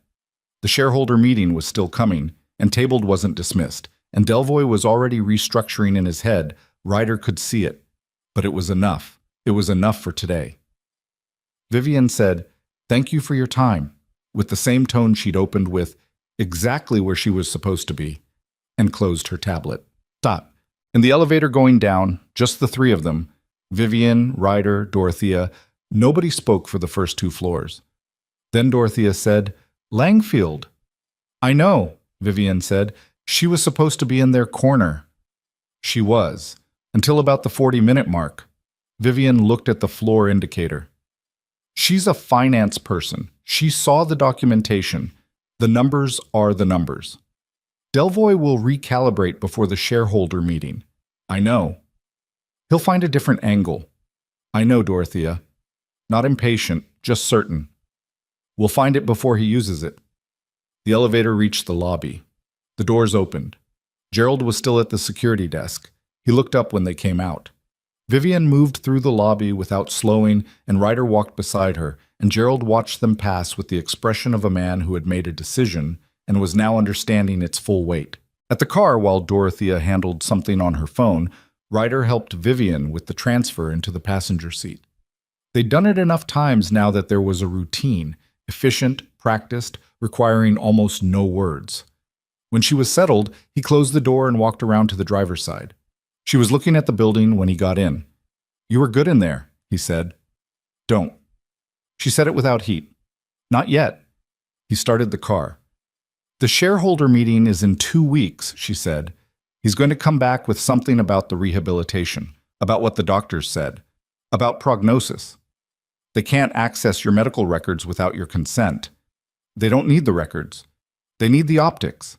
A CEO in a wheelchair who hasn't..." She stopped herself, looked out the window. "The doctors told me in March that further significant recovery was unlikely. They didn't say impossible, but unlikely." A pause. "Delvoye's people have talked to at least 2 of the 3 specialists I saw. I know because one of the specialists called me to tell me. The other 2 didn't call." Ryder kept his eyes on the road. "So he has a narrative," she said. that the condition is progressive, that the leadership cost will increase over time, that it's compassionate and responsible to plan for a transition before it becomes a crisis. She said the words like she'd been hearing them so long they'd worn grooves. It's a better argument than the one he used today because it's not about what I've done. It's about what I might not be able to do. Is he right? Ryder asked. She looked at him. About the prognosis, he said. Is he right? The doctor said unlikely. That's not what I asked. A silence. I have sensation I didn't have 6 months ago, she said. The protocol change has made a difference, but the recovery trajectory is slow, inconsistent. I have good weeks and I have weeks where nothing moves and the fatigue is... She stopped. I don't know. Nobody knows. That's the honest answer. I don't know what my body is going to do. But you're not done, he said. No. Then he's not right. She was quiet for a moment. It's not that simple. I know it's not. But the part that matters, you're not done, that part is simple. She turned to look at him fully for the first time since they'd gotten in the car. He kept his eyes on the road, but he felt her looking. I need to talk to my rehabilitation team, she said. The full team. I've been avoiding it. The conversations are... She paused. They look at me like I'm a case, not a person. Like the most interesting thing about me is the data. Do you want me in the room? She didn't answer immediately. Yes, she said finally. I want you in the room. The rehabilitation team meeting happened 4 days later in a clinical space at the hospital where Vivian's primary physiatrist, Dr. Anara Osei, had her practice. There were 3 people besides Vivian and Ryder: Osei, a neurologist named Park, and a physical medicine specialist whose name Ryder didn't catch because she came in late and sat at the end of the table and spent most of the meeting looking at a tablet. Osei was good. Ryder could see that within the first 5 minutes. She was direct without being cold, and she had clearly reviewed everything current before they'd walked in the door. The news was not terrible. It was also not good. The sensation Vivian had noted in the previous months was confirmed. There was measurable neurological activity that hadn't been present at the 12-month assessment, but the pathway was incomplete. Park used a word Ryder knew, nascent, which meant present but not functional. Present the way a road is present when only the foundation has been laid. You could see where it was going. Whether it got there was a different question. The honest assessment, Osei said, is that you are in a cohort of patients where continued recovery is genuinely possible, not guaranteed, but the indicators are more favorable than they were 6 months ago. What does continued recovery look like practically? Vivian said. An intensive program, more than what you're currently doing, daily sessions, extended duration, a higher intensity protocol than Selene has been running. Osei paused. It would be physically very demanding, and I want to be clear, the outcome is not predictable. We could do all of this and see minimal change. And if we do nothing? The nascent pathways may consolidate without being reinforced. The window doesn't stay open indefinitely. Vivian looked at the table for a moment. What's the timeline on the window? Best estimate, 6 to 9 months from now. After that, the probability of meaningful further recovery decreases significantly. A silence. I'll do the intensive program, Vivian said. You should take some time to... I don't need time, I'll do it. She looked at Ryder. We'll need to restructure the daily schedule. Tell me what you need, he said. Osei looked between them with an expression that was professionally neutral and personally curious. Ryder had seen that expression on clinicians before, the look of someone who has noticed a dynamic and is filing it away. I'll have the program protocol drafted by Friday, Osei said. Thursday, Vivian said. A beat. Thursday, Osei said. The intensive program started the following Monday. It was hard in the way real physical work is hard. Not dramatic, not cinematic, just the grinding daily reality of a body being asked to do things it doesn't yet know how to do, by a mind that understood exactly what was being attempted and couldn't make it happen faster through understanding alone. The first week, Vivian got through the sessions and then went to her desk and worked until she couldn't, and Ryder stayed late 3 of the 5 days because she wasn't eating properly, and the fatigue was affecting her judgment in small ways she didn't notice, but he did. The slightly slower processing, the moments where she'd read a line twice before it landed. He didn't say anything about it directly. He just made sure food appeared and that the evening work sessions had a hard stop time, which she resisted and then stopped resisting because her body made the argument for him. The second week was worse, physically. Osei had warned them this would happen. The body's resistance before adaptation, the way things get harder before they change. On a Thursday afternoon in the second week, midway through a session that was going badly, Vivian stopped. Not the normal stop, the recalibrating pause, the frustration managed into focus. A full stop, hands on the armrests, head down. Celine looked at Ryder. He shook his head slightly, waited. After a moment, Vivian said very quietly, "I can't feel anything." Which, any of it. Her voice was flat with exhaustion. The whole session, I felt nothing. Not the sensation from last month. Nothing. She looked up. Her eyes were clear, which was somehow worse than if they'd been wet. Clear and just tired. The deep down tired that isn't about sleep. Maybe that's it. Maybe that's the answer. 1 session, Ryder said. 3 this week. The program is 2 weeks old. Osei said the window is 6 to 9 months. We're 2 weeks in. He pulled a chair close and sat at her level. You have not failed a 2-week-old program. The sensation was there. Now it's not. Vivian. He waited until she looked at him directly. The sensation fluctuates. You know that. You have a neurology degree and you know that. Knowing something and feeling it are different things, she said. Yes, he said.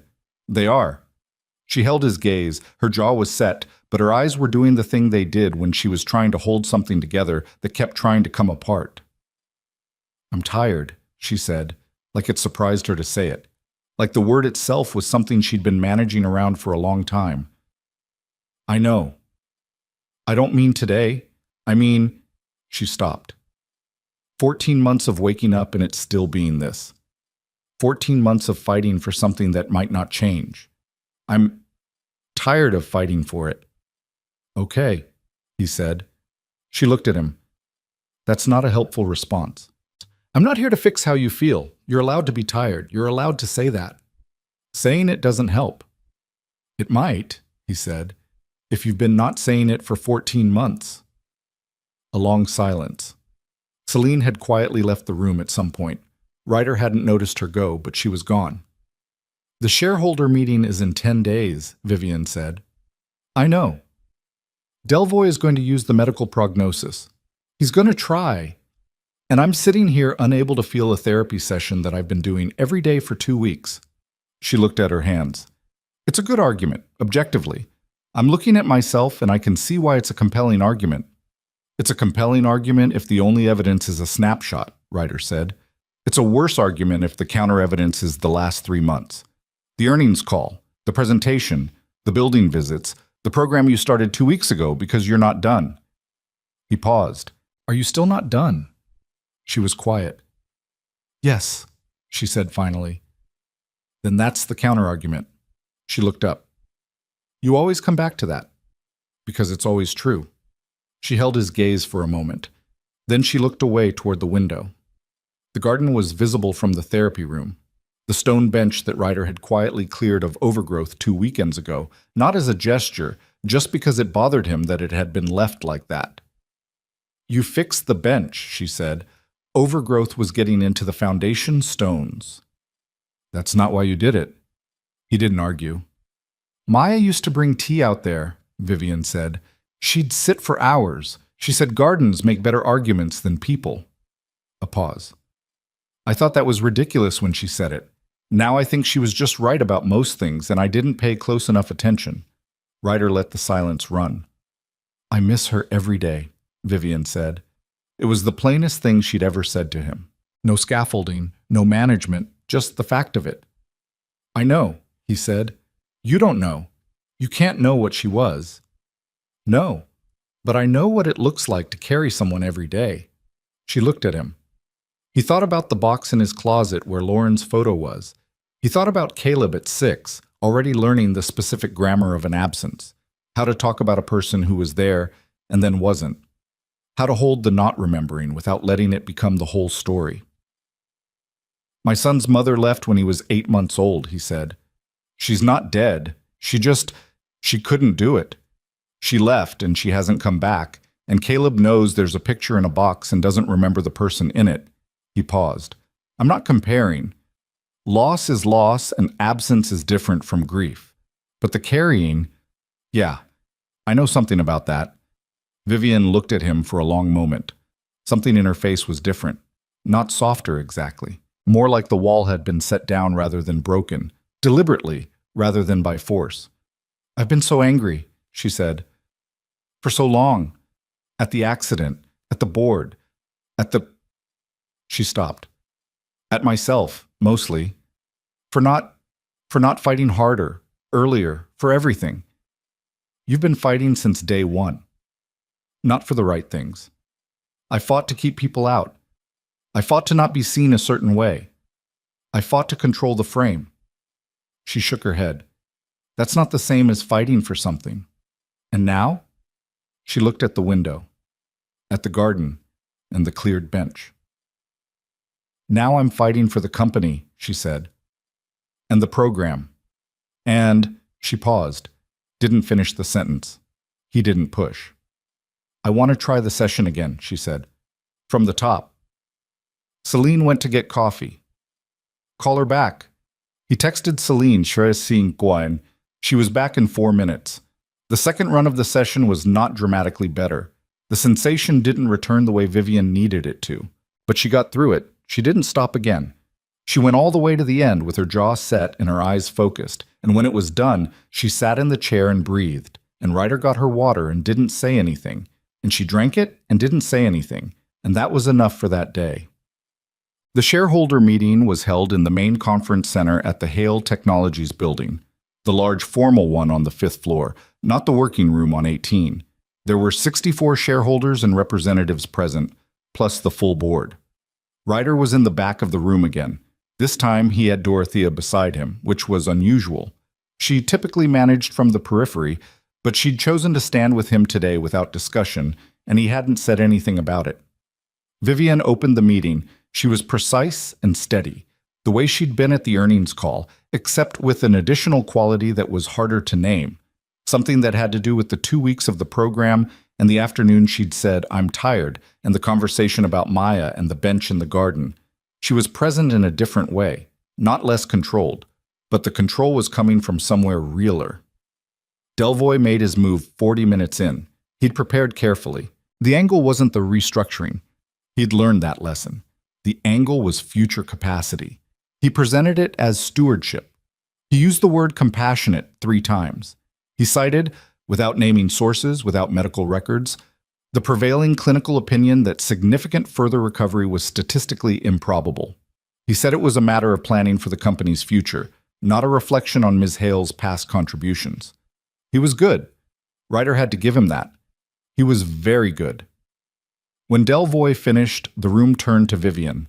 She let a moment pass. Not a long moment, just enough. Marcus, she said, has described a version of my medical situation based on assessments that are now 6 months out of date. She opened her tablet. I have current documentation from my rehabilitation team dated 11 days ago. I'll make copies available to any shareholder who wants to review it. She looked up. The current clinical assessment notes measurable neurological progress and describes ongoing recovery potential within a 6 to 9 month window. I am 2 weeks into an intensive rehabilitation program designed to maximize that potential. She paused. So the statistical improbability Marcus is citing is not the current picture. It's an old picture. And old pictures are not the basis on which you run a 30,000-person company. She closed the tablet. I built this company, she said, not as a biographical credential, as a statement of fact about what I know and what I'm capable of.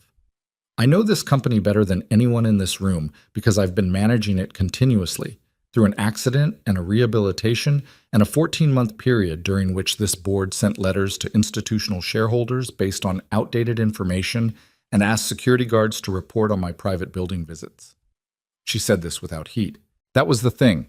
No heat, just the words landing exactly where she aimed them. That's the stewardship question the board should be answering today. Not mine. The room was very still. Petra Langfield spoke first. I'd like to call for a vote of confidence in the current CEO's leadership. Greer, the pension fund representative, seconded it. The vote was not unanimous. Delvoye and Thornton voted against. 2 board members abstained, but it was sufficient, enough of a margin that the outcome was clear and the room understood what it meant.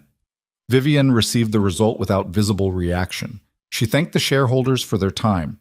She closed the meeting efficiently. Afterward, in the corridor outside the conference room, while the room cleared and voices did the thing voices do when a tense situation has resolved, Dorothea appeared at Ryder's shoulder. "Well," she said. "Yeah," he said. She was quiet for a moment. "The bench in the garden." He looked at her. "She noticed the week you cleared it," Dorothea said. "She didn't say anything at the time, but she noticed." He looked toward the conference room where, through the glass, he could see Vivian speaking to Petra Langfield, her posture straight and her expression composed and something in her eyes that had not been there 3 months ago. "She notices most things," he said. "Yes." Dorothea straightened her jacket. "So do you." She walked away back toward the elevator. Ryder stayed where he was and watched Vivian through the glass and thought about a woman who had built something from nothing and fought to keep it, and about how the fight had looked different on her in the last 3 months, and about a bench in a garden that had been let go for too long before someone finally cleared it. Not fixed, not restored, just cleared enough that it was usable again. That was usually how it started.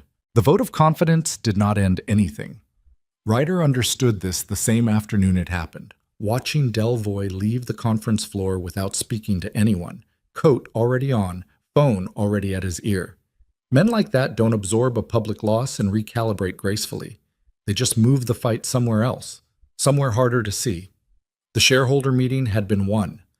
The war for the company's direction was still running beneath the surface, the way underground fires run, invisible until something gives way. But that was Vivian's fight to manage now. And she had the tools, and she had Dorothea, and she had Petra Langfield, who turned out to be a more reliable ally than anyone had expected. What Ryder could do, he'd done. The rest was hers. What was his now was the harder and less visible work. The intensive rehabilitation program did not get easier in the way that things in stories get easier, cleanly, progressively, with setbacks that resolve into forward movement. Real recovery doesn't work like that, and Ryder had spent 12 years watching people learn this truth in real time, usually with anger, sometimes with grief, occasionally with the particular quiet of someone who has decided to stop fighting a fact and simply live alongside it instead. Vivian went through all of those phases, not in sequence, not cleanly. There were weeks in January where the sensation that had been building in her lower limbs plateaued so hard it felt like regression, where the daily sessions produced nothing measurable, and she sat at her desk afterward working with the specific intensity of a person who has decided that if the body won't cooperate, then the mind will carry double. Ryder learned to read those weeks by the time she started working in the morning. Earlier meant harder. 3 a.m. meant the session had been brutal, and she wasn't talking about it. He didn't push her to talk about it. He just made sure she ate, made sure the coffee was fresh, made sure Caleb was around on the days when Caleb's particular quality of presence seemed to help, which was most of them. Because Caleb had become, by January, entirely at home in the Hale estate in the way children become at home in places that are good to them. He knew where the apple juice was. He knew that Dorothea kept a specific drawer of supplies for his visits. He knew that Vivian didn't like being talked to before 9, but that after 9 she would answer questions, all of them, with the same directness she applied to everything. And that this was different from most adults who answered children's questions with a softness that was really just a kind of condescension. He'd told her once, very seriously, that she was his second favorite person at the estate. She'd said, "Who's first?" He'd said, "Dorothea. She has the snacks." Vivian had looked at Ryder with an expression that was the closest thing to delighted he'd ever seen on her, and then returned to her monitor. But he noticed she'd told Dorothea about it that evening. He'd overheard the telling and Dorothea's response, which was, "Smart child," in the tone of a woman who had won something. In February, something shifted. Not dramatically, not the way shifts happen in the stories people tell about recovery, where there's a moment, a breakthrough, something you can point to. It happened the way most real things happen, gradually and then all at once, and by the time you noticed, you couldn't tell exactly when it had started. They were in the therapy room on a Tuesday. Celine was running the session. Vivienne was on the raised platform, working through the lower limb protocol, and Ryder was in the corner reviewing the week's notes, which had become his habit during sessions. Present, but not hovering. Available, but not watching in the way that felt like pressure. He wasn't watching when it happened. He heard Celine's voice change. Not what she said, just the quality of it. The fraction of a second where a clinician's professional composure cracks because something has happened that they weren't entirely sure would happen. He looked up. Vivienne was looking at her left leg, just looking at it. And the leg had moved. Not far. A few degrees of flexion, a small arc of motion that most people would make without thinking, the kind of movement that happens 50 times a day without register. But she had initiated it consciously, with intention, and it had happened. Celine said quietly, "Do that again." Vivienne did it again. The room was absolutely still. She looked up from her leg, and her eyes found Ryder across the room, and the expression on her face was not the triumph he might have expected. It was something rawer than triumph, something that looked like disbelief and grief and relief all at the same time. The particular compound feeling of a thing you'd almost stopped believing in suddenly being there. He didn't say anything. She nodded once, a small, tight nod, like she was acknowledging something that didn't have words yet, and she wasn't going to insult it by trying. He nodded back. Celine began documenting. Ryder closed his notes. None of them talked about it directly that day. Not because it wasn't significant, but because significant things sometimes need to be lived in before they can be spoken about without cheapening them. That night, Vivienne called him. Not unusual. They spoke by phone in the evening sometimes, about scheduling or protocol adjustments. But this was different. He was in his kitchen, washing dishes, and the phone rang and he answered it, and she said, "Are you busy?" Which she never asked, and he said no, and she said, "I can't sleep," which she also never admitted. "What are you thinking about?" he asked. A pause. "I don't know how to do this," she said. "Whatever comes after." "What do you mean?" "I know how to fight," she said. "I've been fighting for 14 months, for the company, for the board, for the program, against the people who wanted me to accept a version of my life that I wasn't ready to accept." She was quiet for a moment. "I don't know what I do when I'm not fighting. I've forgotten." He turned off the faucet, leaned against the counter. "What did you do before?" he asked. "Before the accident. Before you were the CEO who had to prove everything to everyone." A longer silence. "I cooked," she said, with a sound that was almost embarrassed. "I used to cook on Sunday mornings. I was bad at it. Maya would sit on the counter and tell me everything I was doing wrong, and I would ignore her, and the food was usually mediocre and we ate it anyway." She paused. "I walked along the river. I had a route. 40 minutes, same path, and it was boring, and I didn't care that it was boring. I read things that had nothing to do with work." Another pause. "Small things. Those aren't small. They feel small compared to Vivienne." He said her name the way he'd learned to say it. Not a correction, just a landing point.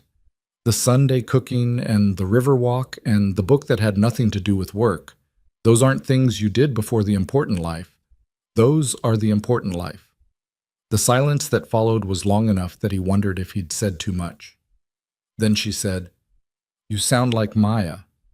She sounds like she was right about a lot. She was insufferably right about most things. A pause.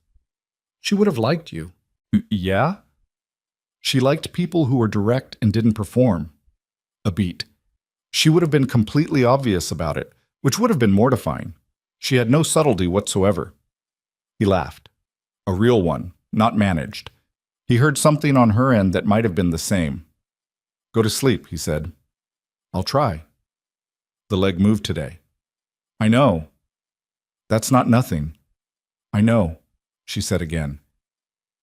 And this time the word carried something different, not the flat acknowledgement of someone managing information, but the quieter acknowledgement of someone who is letting themselves actually feel a thing. Good night, Vivian. Good night, Ryder. He set the phone on the counter and stood in his kitchen for a minute in the quiet of a house where his son was asleep and the dishes were half done, and outside the window the city was doing its ordinary nighttime thing, indifferent and continuous, and entirely unconcerned with what had happened in a therapy room that afternoon or on a phone call just now. He stood there and let himself know what he knew, that the professional line he'd been carefully maintaining, doing his job, keeping the right distance, being useful without becoming something else, that line had been moving for months. Gradually, and then all at once, the way real things move. He wasn't going to do anything about it. Not now. She was his client, and she was in the middle of a recovery, and there were 100 reasons why the timing was wrong. And the situation was complicated, and the power differential was real, even when it didn't feel like it. But he wasn't going to pretend, alone in his kitchen at 11 at night, that the line was where it had been. Spring came slowly, the way it always does in a city that doesn't quite believe in it until it's undeniable. March brought warmth in patches. A warm Tuesday, followed by a cold Thursday, the trees unconvinced, the light different anyway. The garden at the Hale estate came back in pieces. Ryder didn't plan it. He just found himself out there on Saturday mornings sometimes, when Caleb was with him and the weather was right, doing the small maintenance work that the garden needed, and Caleb helped in the chaotic way 6-year-olds help, which is to say, he moved things around and asked questions and occasionally did something accidentally useful. Vivian started coming outside. Not immediately, not the first Saturday or the second, but one morning in late March, Ryder was working on the overgrown section near the south wall, and Caleb was attempting to dig something with a stick he'd found, and he heard the side door and looked up, and she was there, in her chair with a cup of coffee, positioned in the low morning sun. She didn't say anything about joining them. She just came out. Caleb said, "Hi, Vivian," without looking up from his digging. She said, "Hi, Caleb," and drank her coffee and watched. After a while, she said, "The rose canes near the wall. They need to be cut back before they take the rest of the bed." Ryder looked at the rose canes. "They do," he agreed. "There are pruning shears in the garden shed, left side, second shelf." He went and found them. Came back and started on the canes. She watched and occasionally said something about angle or placement with the authority of someone who had known this garden well before she'd had to stop tending it. He followed her guidance without argument. Caleb abandoned the digging and came to watch the pruning, and then started collecting the cut canes in a pile with the focused energy of a child who has found a job and committed to it completely. Nothing was said about what this was. The three of them in a garden on a Saturday morning, doing ordinary things, the house quiet behind them. Ryder was aware of it the way you're aware of something fragile, carefully, without making too much of it, because making too much of it was the way to break it. After an hour, Vivian went back inside to work. But the following Saturday, she came out again. And the Saturday after that. By April, it was simply a thing that happened. Dr. Osei's 6-month assessment landed on a Tuesday in late April. Ryder drove Vivian there and sat in the waiting room while she was in with Osei, the way he'd driven her to medical appointments for 4 months now, which had become so routine that neither of them commented on it anymore. She came out 40 minutes later. He looked at her face. She didn't make him wait. "The pathway is consolidating," she said. "The left side more than the right. Osei says the rate of progress in the last 2 months is..." Her word was remarkable. She doesn't usually use that word. "No?" he said. She doesn't. She wants to begin standing exercises, weight-bearing, graduated. She was saying the words carefully, like they might dissolve if she said them wrong. She said walking is a real possibility. Not certain, not soon, but real. He looked at her. She was looking at the middle distance, the way she did when she was processing something too large for a normal expression. Her hands were in her lap, very still. "Real," she said again, like she was testing whether the word would hold. "Real," he confirmed. She looked at him then, full on, the way she had in the beginning, the complete assessment, the whole of her attention on him, except nothing like the beginning, because the beginning had been a wall going up, and this was something else entirely. "I'm scared," she said. He'd never heard her say that before. Not in those words. "I know," he said. "If I try for this and it doesn't, then you'll have tried," he said, "and you'll know, and you'll make the next decision from there." That's not a very comforting answer. "No," he agreed. She was quiet for a moment, then, "I'd rather have the true one." "I know." She looked away. Out to the window of the waiting room, at the ordinary street outside, people walking, a bus pulling away, the city doing what cities do. When I was 23, she said, I spent 4 months building a pitch for a company I wanted to start. I knew it was good, I knew the market, I knew the technology, I knew the gap I was filling. And the night before the first investor meeting, I sat in my apartment and I thought, what if I'm wrong? What if I've spent 4 months on something that doesn't work and I walk in there tomorrow and everyone in the room sees it before I do? She paused. I almost didn't go. But you went. I went because I thought, if I'm wrong, at least I'll know. And knowing is better than always wondering. She turned back from the window. I keep having to relearn that. Most people do, he said. She looked at him for a moment more. Then she sat up slightly straighter and said, we should talk to Celine about adjusting the program before Friday. And just like that, she was back to forward motion, which was maybe the most essentially Vivian thing about her. The ability to feel the weight of something fully and then keep moving, not because the weight was gone, but because standing still wasn't in her. He pulled out his phone to call Celine. She put her hand briefly on his arm, just briefly, a second, maybe less.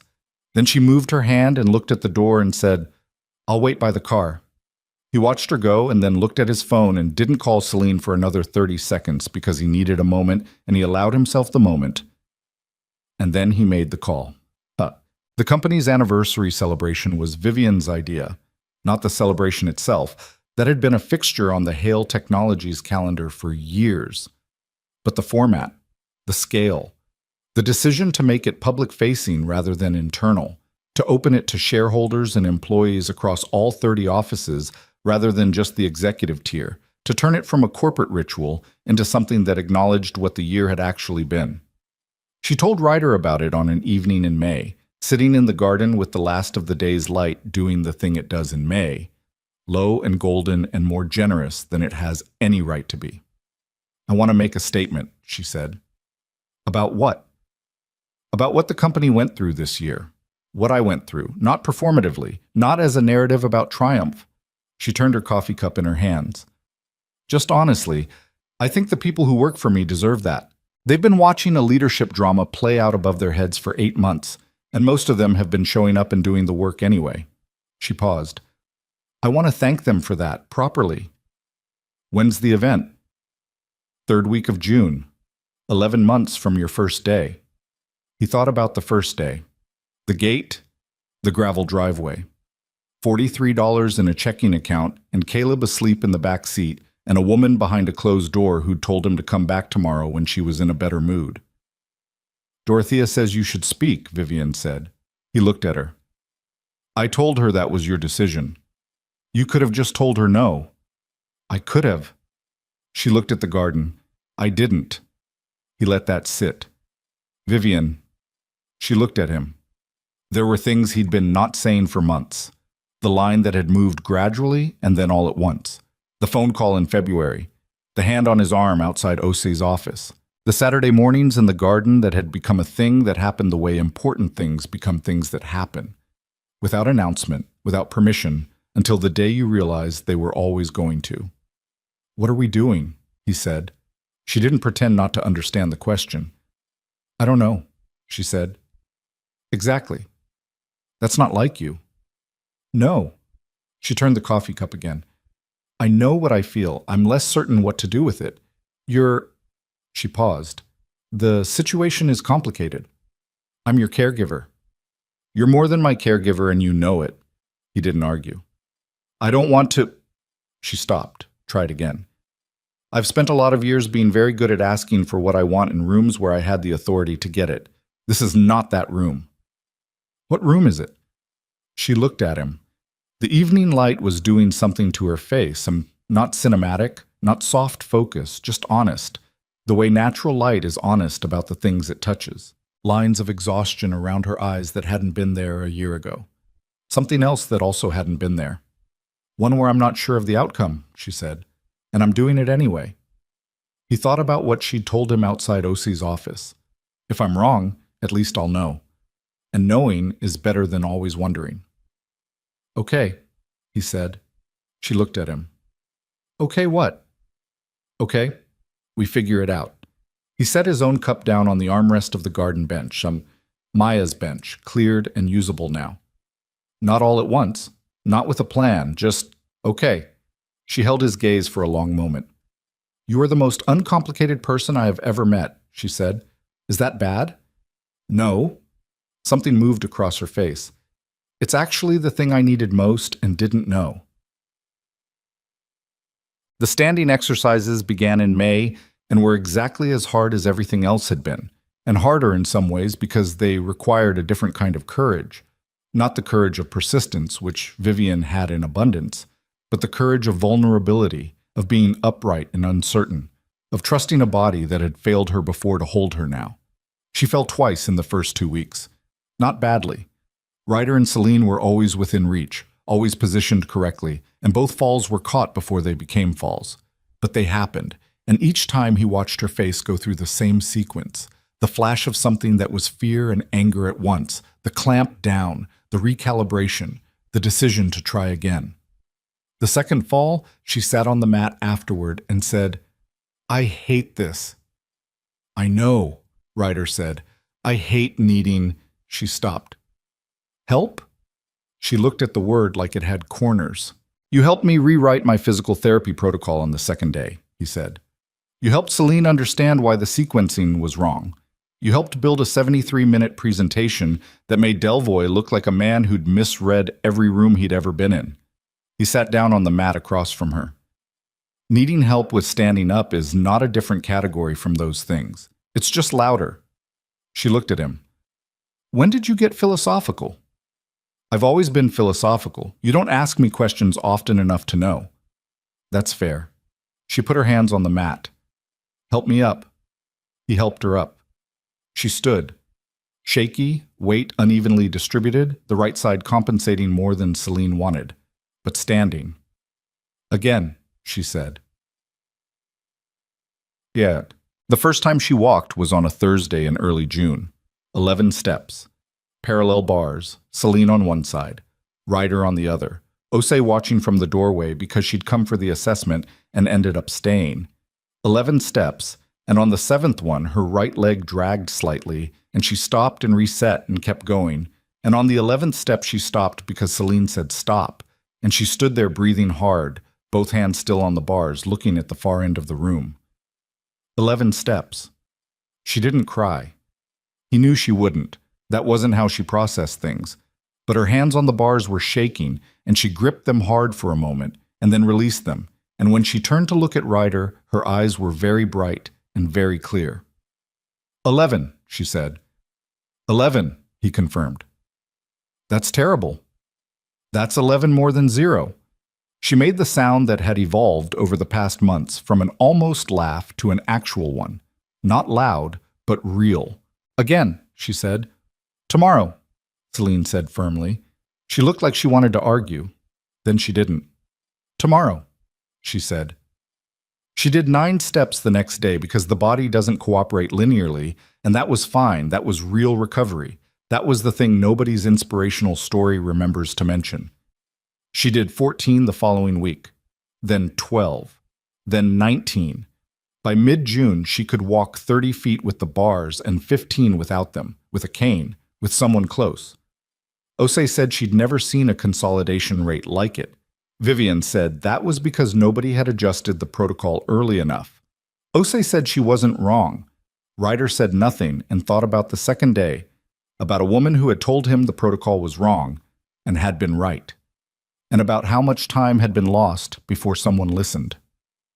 The anniversary event was on a Thursday evening in the 3rd week of June. The venue was the atrium of the Hale Technologies building, a large glass-roofed space on the ground floor that opened to the street on one side and that had been filled with 340 people, employees, shareholders, the board members who were still there, and the board members who were not, journalists who'd been covering the company's turbulent year, and Dorothea, who stood near the back in the same dark blazer she wore to everything, and who had been quietly essential to this year in ways that would never appear in any public accounting of it. Caleb was there too, in a button-down shirt he'd worn to exactly one other occasion, and which he'd located himself that morning and put on without being asked because he was 7 now and understood more about occasions than he let on. He sat with Dorothea in the third row. Ryder stood at the edge of the room. Vivian came in from the side entrance, and the room absorbed her presence the way rooms do when someone they've been waiting for arrives. The shift, the turn, the collective adjustment. She was in her chair. She'd decided that without any visible deliberation, had mentioned it to Ryder on Saturday without preamble, said she wasn't going to perform her recovery for an audience, said she'd stand when she felt like standing and not because someone else needed her to. He'd said, "Good." She'd said, "Obvious answer."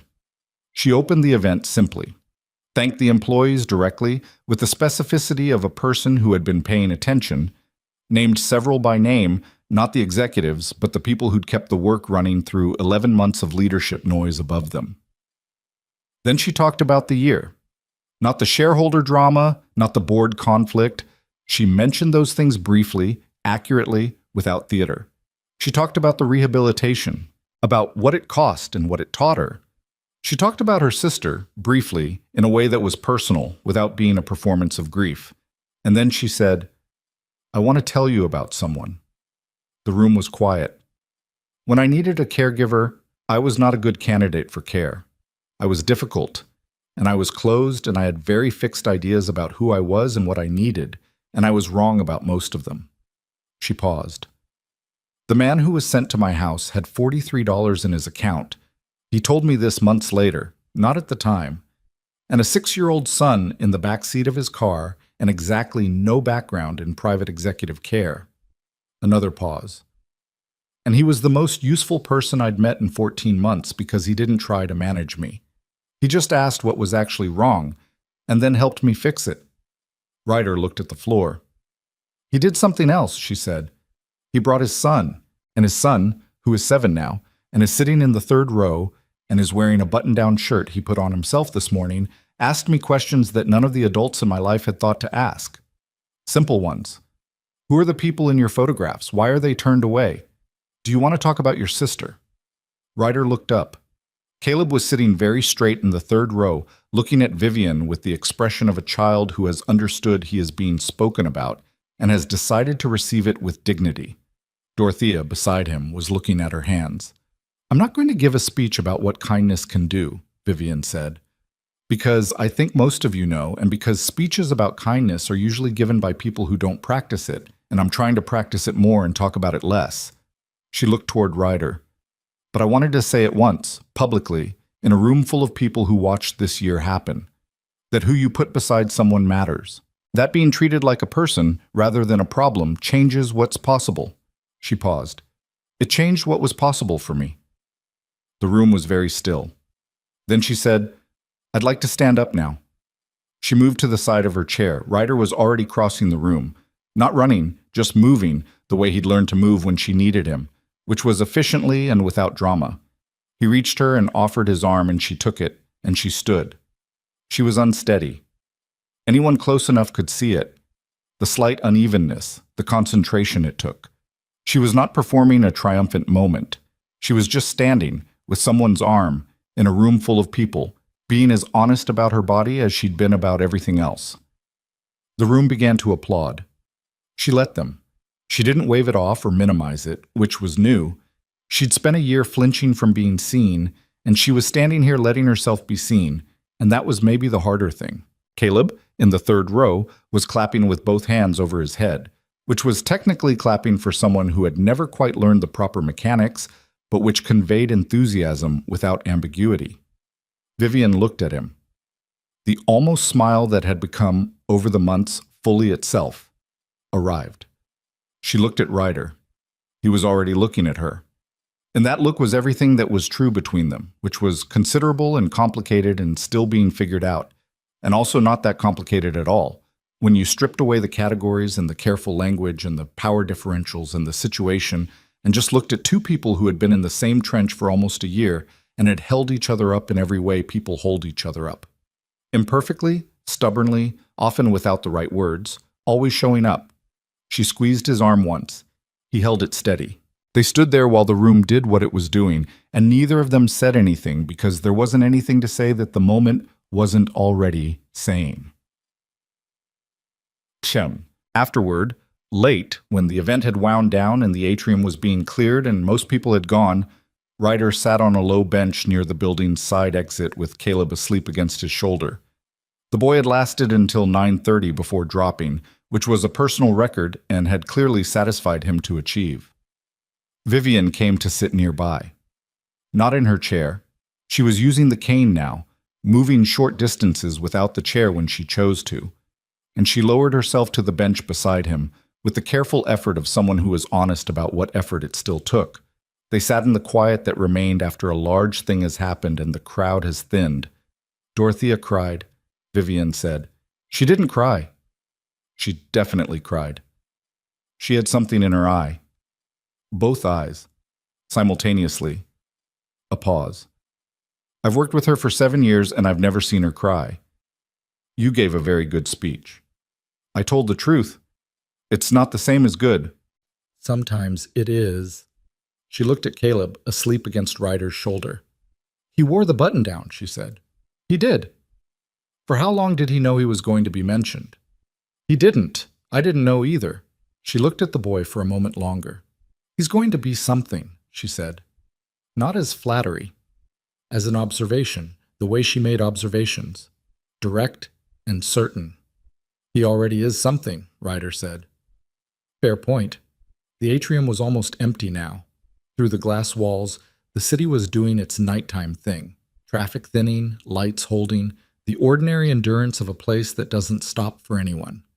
I want to cook Sunday breakfast, Vivian said. He looked at her. I told you I used to cook Sunday mornings, and that I was bad at it. She turned the cane in her hands. The kitchen at the estate has an accessible setup now. I've been looking at it for months and not using it. She paused. I'd like to use it. Sunday. Okay. You and Caleb. If you don't have something, we don't have something. It will probably be mediocre, she said. I was genuinely bad at it. Caleb eats cereal for fun. His standards are manageable. She made the real laugh, the full one. That's a low bar. Sometimes low bars are a gift. She leaned back against the wall, cane across her knees. He shifted Caleb's weight slightly. The boy didn't wake. They sat there in the emptying atrium in the ordinary quiet of the end of a long day, and here's what was true. Nothing was finished. The recovery would keep going, imperfectly, with setbacks that hadn't happened yet. The company would keep requiring the work of being a company. Delvoye was somewhere restructuring his approach, because people like that don't stop. They just redirect. The complicated territory between Ryder and Vivian was still being navigated, one honest conversation at a time, without a roadmap, without guarantees. None of it was resolved cleanly. Real things aren't. But here's what was also true. A woman who had been described as unreachable had reached. A man who had $43 in his account on the first day had stayed anyway, not because of money. The money had gotten better, but it had never been the point. But because staying was what you did when someone needed the kind of help that the job title didn't fully cover. A 7-year-old boy who had learned early about absence and adapted to it had walked into a closed room without fear and asked the questions no one else thought to ask, and had been, without knowing it, the first crack in a wall that everyone else had bounced off. People talk about strength like it's a quality you either have or you don't, like it's an inheritance or a decision, something solid and visible and admirable from a distance. But watching Vivian Hale over 11 months had taught Ryder something he thought he'd already known and actually hadn't. That strength isn't the part where you're standing. Strength is the part where you got back up. And before that, the part where you let someone help you. And before that, the part where you admitted you needed it. The letting is the hardest part. He knew that from his own life, from the years he'd spent managing everything alone, making it work alone, being proud of managing alone, when what he'd really been was lonely in a way he couldn't see until it had company. He didn't have a lesson to offer. He had a life happening beside another life, imperfectly and without blueprint, which is the only way lives actually happen when they're real. Caleb stirred. "Hey," Ryder said quietly. "We're going home soon." Caleb made a sound, didn't open his eyes. Then, "Did she walk?" "She did." "Good." He settled back into sleep. "She should cook us breakfast." Ryder looked at Vivian. She was looking at Caleb with that expression, the one that had started as a split second and had expanded over 11 months into something she no longer tried to put away. "He knew," she said. "He hears more than you think. Clearly." She stood carefully with the cane. "Sunday, then." "Sunday," he said. She walked toward the side exit. Not far, 15 feet, the distance she could manage with the cane and her own balance and the particular determination of a woman who was not finished and never had been. At the door she paused, not looking back. "Ryder?" "Yeah." "Thank you." Just the two words, no scaffolding. The way she'd said, "I'm tired," plainly, without managing it. He watched her go through the door into the night. He sat with his son asleep on his shoulder in the emptied atrium, and the city going on outside in the quiet that wasn't empty. The kind of quiet that comes after something has been built, that settles over it like the house after the noise stops, after the work is done for today, after the day has given everything it had and tomorrow is still possible, that kind of quiet. He sat in it for a while before he picked up his son and walked home.